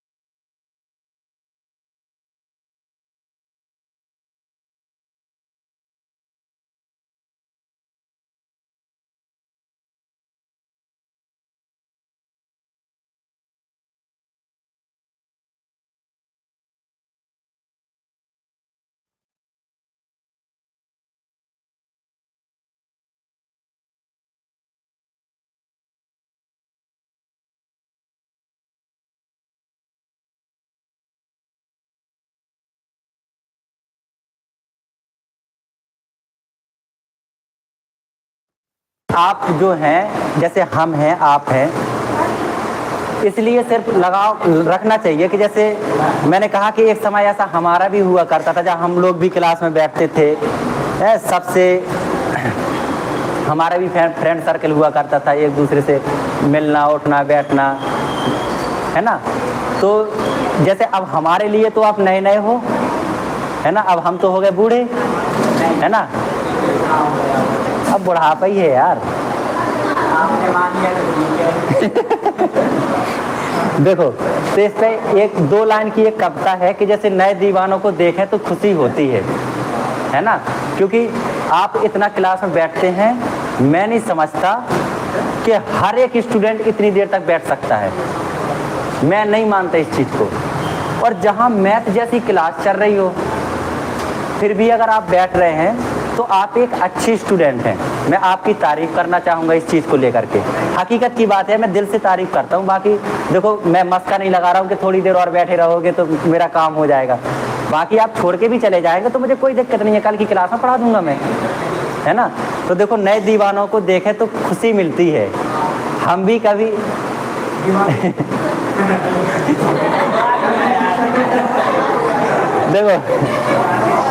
देखो नए दीवानों को देखे तो खुशी मिलती है, हम भी ऐसे ही थे जब आए थे वीराने में, ठीक है ना। तो ये क्या होता है कि आप देखो, अगर आपको सिलेक्शन चाहिए तो आप किसी सब्जेक्ट से बचिए मत, किसी से बचने की कोशिश मत करिए। अगर आप बचने की कोशिश करते हैं तो आप सिलेक्शन नहीं ले पाएंगे, ये मेरा स्पष्ट कहना है? सिलेक्शन नहीं ले पाएंगे, बचिए मत। जो सब्जेक्ट आपका वीक हो उसी को टारगेट बनाओ, क्योंकि जो जैसे आपको जीएस आपको रटी है, जीएस आपको आती है पहले से, या आपने मतलब उसको रट के तैयार किया है या पढ़ के तैयार किया है या उस पर अध्ययन करके तैयार किया है, तो ऐसा तो नहीं था कि पहले जीएस आपको पहले से ही आती थी, करी तो उसको आपने क्लास में ही तैयार ना, सर ने आपको बताया, आपने उस पर अध्ययन किया, तब जा करके वो तैयार हुई। तो जैसे जैसे मैं बताता हूँ तो आपको उस पर अध्ययन करना पड़ेगा, तभी जा करके वो आपकी तैयार होगी। और जैसे तैयार होगी आपके अंदर अलग सा कॉन्फिडेंस जगेगा कि हमें ये चीज़ आने लगी है। और जब कोई चीज़ आने लगती है तो टेस्ट निकालने की चेष्टा भी बढ़ जाती है। और जब तक कोई चीज़ आती नहीं है तो दिमाग में एक ही चीज़ खटकती रहती है, अभी यार तैयारी नहीं है अच्छे से, है ना।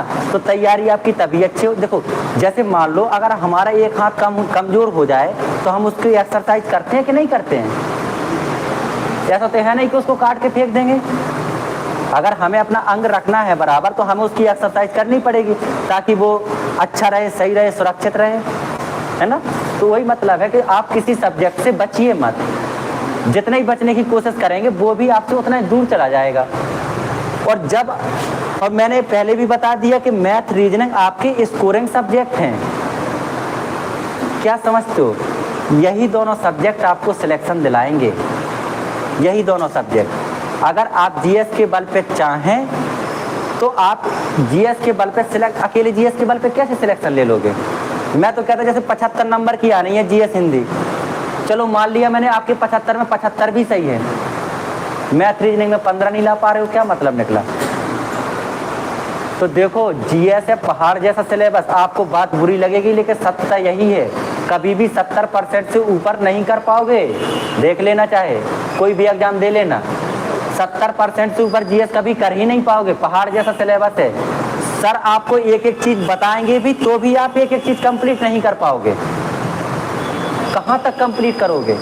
और ये इनमें क्या है कि ये चीजें हैं सीमित, जैसे चक्रवृद्धि ब्याज से 2 सवाल आने हैं तो आने हैं, अगर हम इसका कॉन्सेप्ट जानते तो हमारे 2 सवाल पक्के हैं फिर। लेकिन अगर उसने कहा कि इतिहास से 2 क्वेश्चन आएंगे तो पूरी इतिहास रटनी पड़ेगी 2 क्वेश्चन के पीछे, इतना याद रखना, ठीक है। तीनों पार्ट रटने पड़ेंगे। और इसलिए मैं कहता हूँ मैथ रीजनिंग में थोड़ा कमांड रखिए, थोड़ा इंटरेस्ट बढ़ाइए अगर आपको नहीं आता है तो। बाकी हेल्प करने के लिए मैं हूँ ना आपकी हेल्प करने के लिए, मैं आपकी हेल्प करूँगा। कितने भी टाइम आपको कोई समस्या हो आप तुरंत बताइए, आपको आएगी, ये गारंटी है। और जितने यूनिक तरीके से मैं बता रहा हूँ, महोबा के अंदर किसी भी टीचर की औकात नहीं है, ये मैं खुल के कहता हूँ, किसी भी टीचर की औकात नहीं है, किसी भी टीचर की यूपी SSC निकालने की औकात नहीं है महोबा के अंदर। और बताओ तुम कि यूपी SSC निकाल के बता दे, और निकाले भी नहीं है, कहते चाहे जो रहें कि हमने ये किया, हमने वो किया, हमने ये किया, हमने वो किया। हमारे पास तो अभी बिहार दरोगा के दोनों टिकट की वो दिखा दूंगा, रिजर्वेशन की है समस्तीपुर का, ये है पटना का मेंस का, मेरे पास दोनों एडमिट कार्ड है, अभी दिखा दूंगा आपको कि फ्री का एडमिट कार्ड है, और ये देख लो रिजल्ट है, ये क्वालिफाइड है, नंबर वो रोल नंबर मिला लो, और मेंस का ये है, दोनों दिखा दूंगा मैं आपको। किसी के अंदर औकात है मैं दिखा के बता दे कि हम सीजीएल क्वालिफाइड हैं। केवल एक ही टीचर सीजीएल क्वालिफाइड था, वो थे रितेश सर, तो वो चले भी गए, वो यहाँ है भी नहीं मार्केट में, ठीक है। एक ही बंदा सीजीएल क्वालिफाइड था महोबा के अंदर जो पढ़ाते थे, बाकी कोई नहीं है क्वालिफाइड। सब बातें मारने के लिए कोई कितनी भी बड़ी बड़ी मार दे, हम ये पढ़ाते हैं, हम वो पढ़ाते हैं, ये पढ़ाते हैं, वो पढ़ाते हैं। कहाँ पढ़ाते हो? बच्चे को ये नहीं पता कि दर क्या होती है, आपने पढ़ाया क्या है। मुझे तो ये नहीं पता कि आप ऐसे टीचरों से पढ़ के आए हो कि आपको ये नहीं पता कि दर क्या होती है।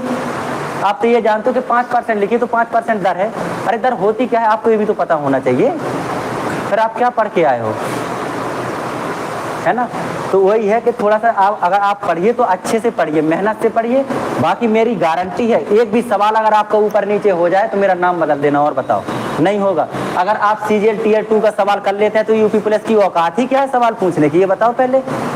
यूपी पुलिस की क्या औकात है, यूपी दरोगा की क्या औकात है, सीएचएसएल की औकात नहीं है सीजीएल का टारगेट लेकर के पूछने की। जब मैं आपको सीजीएल लेवल का पढ़ा रहा हूँ कि 0 से उठाता हूँ और सीजीएल लेवल तक के लेकर के जाता हूँ, तो पुलिस है क्या, यूपी SSSC है क्या, पैट है क्या। आप लेखपाल की तैयारी कर रहे हैं, वीडियो की तैयारी कर रहे हैं, कुछ नहीं है। ये देखो, अगर आपको जो चीज़ निकालनी है, जैसे मान लो आपके घर में 10 मेहमान आए हैं, आपने अंदाजा, उन्होंने कहा कि लगभग सबने कहा कि हम 4 रोटी खाएंगे, उसने कहा हम 4 खाएंगे, उसने कहा हम 4 खाएंगे, तो क्या आप केवल 40 रोटी बना के रखोगे? 40 बना के रखोगे। जैसे मान लो 10 लोगों को आपको खाना खिलाना हो, सबने कहा लगभग 4 रोटी खाएंगे, तो क्या आप केवल फिक्स 40 बना के रखोगे? क्या कम से कम 5-10 रोटी एक्स्ट्रा बनाओगे ना, कि ऐसा ना हो कि 4 की जगह 5 खा जाए, कोई 6 खा जाए। तो जब भी आप तैयारी करते हैं, तैयारी उसी लेवल को लेकर करोगे। क्या किसी ने प्रैक्टिस सेट उठा लिया, लो उसने 10 प्रैक्टिस सेट उठाए, यहाँ पर चक्रवृद्धि बैच में इसमें ये सवाल पूछा है, ये सवाल पूछा है, ये सवाल पूछा, उसने छांट करके रख लिए किसी टीचर ने, ठीक है। क्लास में आकर कराए चक्रवृद्धि ब्याज हेडिंग डालो, नया चैप्टर डालो, बताया आपको कि ये सवाल ऐसे लगेगा, ये सवाल ऐसे लगेगा। उसने आपको सारे उसके प्रैक्टिस सेट के सवाल उठा के क्लास में करवा दिए। आपकी भी गलती नहीं है, आपने प्रैक्टिस सेट उठाया और जो सवाल तो बिल्कुल सर जी ने करवाओ है तो क्लास में यही वाला सवाल बिल्कुल सही कह रहे, सर जी बहुत अच्छा पढ़ाओ। आप नहीं जानोगे उस चीज को, ये महोबा है। महोबा में क्लास छूटने से पहले टीचर रोड पे पहुंच जाता है, चाहे जब देख लेना जिसकी क्लास छूटे, चाहे एकेडमिक वाला हो चाहे कंपटीशन वाला हो। क्लास के बच्चे बाद में निकल पाएंगे, वो पहले रोड पे खड़ा मिलेगा आपको। फिर वो रोड पे ये देखता है कि क्यों इधर आओ, थोड़ी काहे नहीं आ रहे कोचिंग। तो कोचिंग को पेशा मत बनाइए। आप पढ़ा रहे हैं, बहुत अच्छी बात है। मैंने यहाँ पे भी मैंने बहुत अच्छे टीचरों को देखा। मैं ऐसा नहीं कहता कि सब टीचर एक जैसे हैं, मैंने यहाँ पे भी बहुत अच्छे टीचरों को देखा। और मैंने यहाँ पर ऐसे टीचरों को देखा कि जो केवल राजनीति करने के लिए ही बने हैं, उनको कोई काम ही नहीं है। यहाँ पर जाएंगे, इस टीचर की कटिंग करेंगे। हमने जैसे आज यहाँ पर कोई बात कह दी आपको, आप गए, सर जी तो तुम्हारे बारे में ऐसा ऐसा कह रहे थे, आपने उनको बताया, हम दोनों को भिड़वाया, है ना। तो हम नहीं डरते किसी से, चाहे किसी से कह देना, जो है तो है, सीधी सी बात है, जो है तो है। सच्चाई यही है जो मैं बता रहा हूँ। मैं अपनी तारीफ कभी नहीं करता, ना मैंने अपनी तारीफ की है, ना मैं अपनी तारीफ करूंगा, है ना। लेकिन हकीकत यही है। आज नहीं आप समझेंगे, जब इसी राम कथा में 3-4 साल आप राउंड लगा लेंगे ना, फिर आप अपने आप समझ जाएंगे, किसी को समझाने की जरूरत भी नहीं पड़ेगी, ना कोई टीचर आपको कहेगा भी नहीं। जो यहाँ पर 4-4, 5-5 साल के फ्रेशर बच्चे हैं ना, वो पता क्या कहते हैं, यहाँ के टीचरों में दम ही नहीं है, यही कहते हैं। कल एक लड़के ने हमारे मुंह पे भी यही बात कही है, और यहाँ कोचिंग में आकर के कही है। मैंने उससे कहा, मैंने कहा आजकल कहीं कोचिंग नहीं जा रहे हो का? वो पहले मेरे यहाँ पढ़ता था, मैंने करी कोचिंग बंद। अब उसको ये पता नहीं था कि मैं कहाँ पढ़ाता हूँ कि नहीं पढ़ाता हूँ। मैं यहाँ बैठा था तो मैंने उसको बुलाया, मैंने कहा इधर आओ, मैं कोचिंग नहीं जा रहे हो का? तो वो लड़का भी पागला है, दिमाग से आधा मेंटल टाइप का है, उसको आता जाता कुछ नहीं है। फिर भी वो पता क्या कह रहा था मुझे, सर जी यहाँ की टीचरों में दम ही नहीं है, क्या करें कोचिंग पढ़ के। तो टीचरों ने कि अरे आप अगर क्वालिफाइड हैं किसी चीज़ में, आप इतने बड़े मंचों पर पढ़ा रहे हैं, इतने बड़े बच्चों को पढ़ा रहे हैं, और बच्चा अगर बाहर जाके ये कहता है कि टीचर में दम नहीं है, तो बताओ टीचरों की इससे बड़ी बेइज्जती वो क्या करे? कितनी बड़ी बात है। इसमें हमारा भी तो नाम शामिल होगा, क्योंकि हम भी तो रामकथा मार्ग के एक टीचर ही हैं, हमारा भी तो नाम शामिल होगा। लेकिन लड़के उस चीज़ को समझते ही नहीं। वो ये देखते हैं कि एसी कहाँ लगी हैं, डिजिटल बोर्ड कहाँ लगे हैं। आप प्रयाग चले जाइए पढ़ने, पवन सर से प्रयाग चले जाइए पढ़ने। वो पता क्या कहते, वो ये कहते हैं जो उनके पास उनका जो खुद का कंटेंट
चलो एक और लिखो सवाल।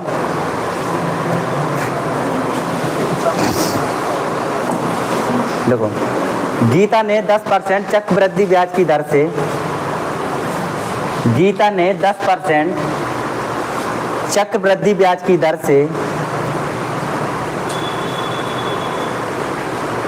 1 लाख रुपए बैंक से उधार लिया। 1 लाख रुपए बैंक से उधार लिया, बैंक से उधार लिया और 5 साल में कर्ज को चुकाती है, और 5 साल में कर्ज को चुकाती है।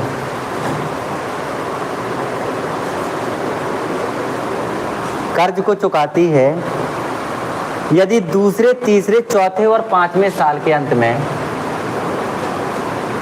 यदि दूसरे, तीसरे,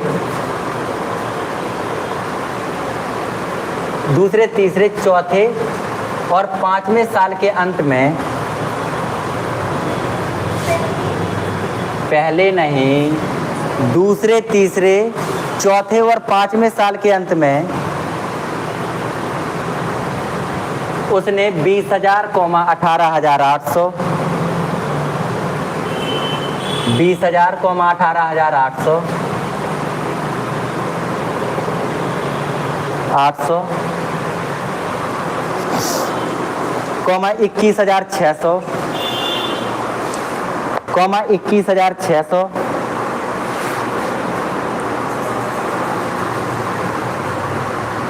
और 44,000 है, तो मतलब 5वें साल में उसने 44,000 दिए। 44,000 है तो पहले साल के अंत में दी गई राशि बताइए।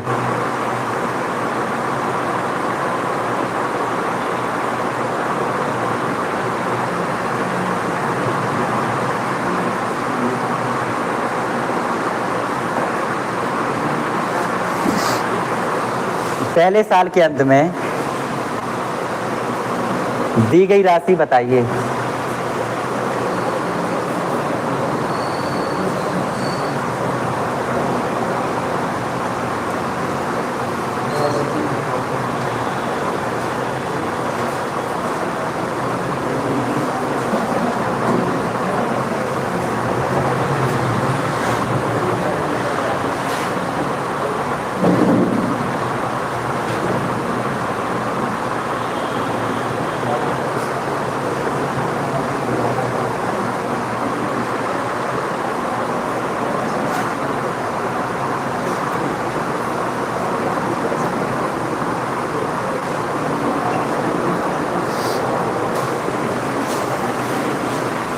बताओ।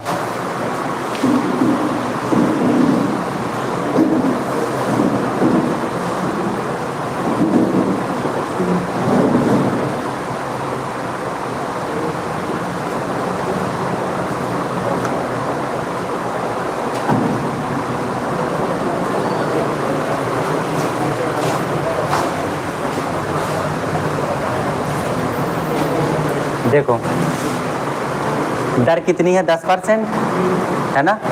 10% दर है, तो देखो सब एक एक साल के मामले हैं। ये पहला साल है, ये भी यहाँ से यहाँ तक का 1 साल ही होगा, यहाँ से यहाँ तक भी 1 साल होगा, यहाँ से यहाँ तक भी 1 साल होगा और यहाँ से यहाँ तक भी 1 साल होगा। 1, 2, 3, 4, 5 साल का मामला है, 5 किस्तें देनी है ना। 10% दर है तो हम जानते हैं 1 साल में 10 से 11 होगा। मानते इस चीज़ को कि 1 साल में ये 10 से 11 होगा। तो यहाँ भी ये देखो 10 से 11 ही हुआ होगा कि नहीं हुआ होगा। तो 11 की वैल्यू अगर 44,000 है तो 1 की वैल्यू कितनी होगी? 4,000। 11 चौकी 44, 4,000 होगी। तो 10 की वैल्यू कितनी हो जाएगी? 40,000। 40,000 हो जाएगी। समझ पा रहे हो ना। इसका मतलब यहाँ 40,000 रुपये बच गया था, ठीक है। 21,600 देने के बाद 40,000 बच गया था। तो उसने कितना, 1 साल का ब्याज कितना? 44,000 हो गया। फिर 4,000 ब्याज जुड़ गया। तो यहाँ टोटल पेंडिंग कितनी हुई होगी? 40, 20, 60, 61,600। 61,600 हुई होगी पेंडिंग। तो यहाँ भी हम ये जानते हैं कि 10 से 11 ही हुआ होगा, ठीक है। तो 11 की वैल्यू अगर ए है तो देखो 11 × 5 = 55, 11 छक्के 66, एक की वैल्यू 5600 है, तो 10 की वैल्यू कितनी हो जाएगी? 56,000। 56,000 होगी 10 की वैल्यू, है ना। तो इसका मतलब है यहाँ 56,000 बच गया था, ब्याज बढ़ा तो 61,600 हो गया, है ना। फिर इसने 21,600 चुकाए तो 40,000 बच गया, फिर 40,000 पे 1 साल ब्याज चला तो 44,000 हो गया, ठीक है। तो यहाँ पेंडिंग कितनी हुई होगी? 008 74,800, ठीक है। यहाँ भी ये राशि 10 से 11 हुई होगी, तो 11 की वैल्यू अगर 74,800 है तो एक की वैल्यू कितनी होगी? 11 छक्के 66 और 11 अट्ठे 88, एक की वैल्यू 6800, तो 10 की कितनी हो जाएगी? 68,000, है ना। तो यहाँ पर कुल कितनी पेंडिंग होगी? 60 20 80 और 8 88,000 की पेंडिंग होगी, 88,000 की पेंडिंग बची होगी, ठीक है। मैं इसको फिर शुरुआत से बता दूंगा। यहाँ भी ये 10 से 11 हुई होगी, तो 11 की वैल्यू अगर 88,000 है तो एक की वैल्यू कितनी होगी? 8,000, तो 10 की कितनी होगी? 80,000, ठीक है। तो यहाँ से आप मुझे ये बता दो कि पहली किस्त कितनी दी होगी?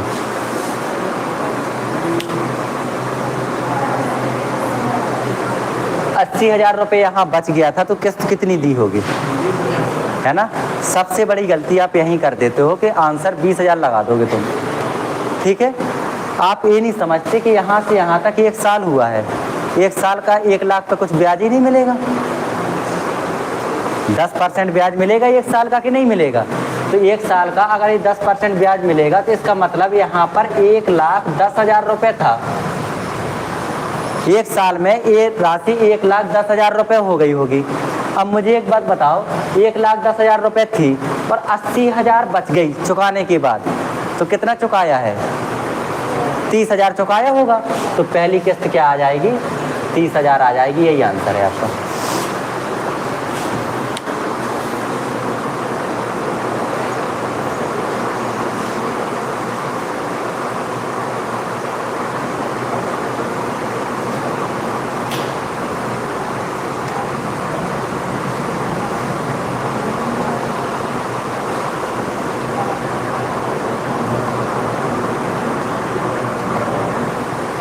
देखो 2 साल की किस्त निकालने का सबसे मैं आसान तरीका आपको बता देता हूँ। P बराबर क्या होगा? I, और तरीका क्या है? ठीक है, चलो लिखो, सवाल लिखो, जल्दी उतारो। केवल मुझे मैं 2-3 सवाल और करवा दूँ, आपको छोड़ दूँ।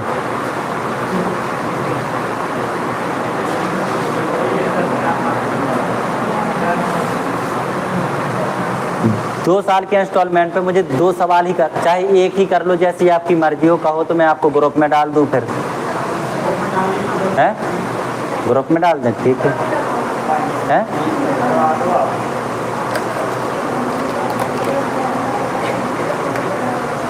नहीं, मुझे भी लगता है, क्योंकि मैं थक गया हूं तो आप भी थक गए होगे। बशर्ते फर्क इतना है कि आप बैठे हैं, मैं खड़ा हूं। आप जवान हैं, मैं बूढ़ा हूँ, इतना ही फर्क है बस, और क्या है। चलो एक सवाल लिखो पहले, हैं?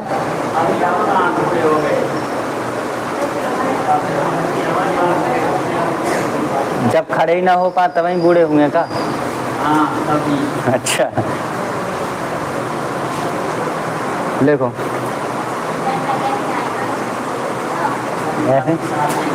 हैं, अब तुम ना होगा बूढ़ी, तुम ऐसे ही बनी रहे हो जो हम डंडा लेके हैं। तुम्हारा यही मकसद है कि जब तक पढ़ते ही रहें, हैं? सिलेक्शन के बारे में नहीं सोच रहे, बूढ़े होने के बारे में सोच लो पहले। देखो 5,250 रुपये उधार लिए गए, 5,250 रुपये उधार लिए गए, उधार लिए गए।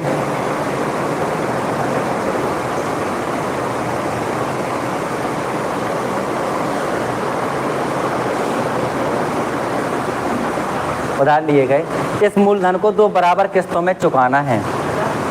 इस मूलधन को 2 बराबर किस्तों में चुकाना है।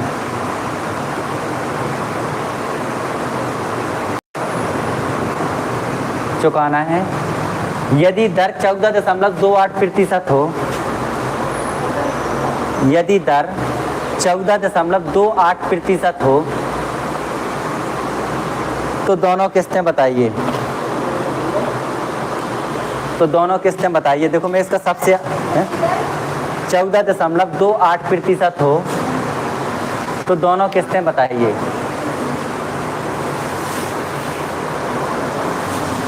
देखो मैं इसका सबसे आसान तरीका बता देता हूँ। मूलधन कितना है? 5250, ठीक है, 5250। इंस्टॉलमेंट हमें आई निकालना है, ठीक है। 2 साल की किस्तों के लिए सबसे आसान तरीका, इससे बेस्ट तरीका कोई नहीं है। ना आपको बराबर करना पड़ेगा, ना आपको सोचना पड़ेगा। अब मुझे एक बात बताओ कि जैसे 14.28% है, इसकी फ्रैक्शन वैल्यू क्या होगी? 1/7, ठीक है। 14.28 का मतलब ही होता है 14 सही 2/7%, ठीक है। 1/7 है ना, तो क्या होगा? ये 7 से 8 हो जाएगा, है ना। 7 से 8 ही होगा ना। 1/7 है तो हम ये जानते हैं कि 7 से 8 हो जाएगा। फिर एक बार हमें क्या करना है? 8 और 7 15, दोनों को जोड़ो। 8 और 7 15, बटे में 8 है तो 8 ही रहेगा, बस काट दो। 15 × 3 = 45, 15 × 5 = 75, 7 × 5 = 35, 50, ठीक है। तो ये हो जाएगा I बटे में 64 बराबर में 50। तो I बराबर क्या हो जाएगा? 64 × 50 कितना? 3200। यही आंसर है।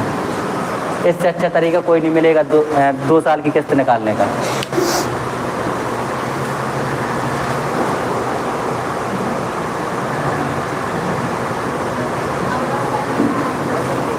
कैसा? एक आध तो और कर लो, ऐसा ना हो। चलो ठीक है, जाओ।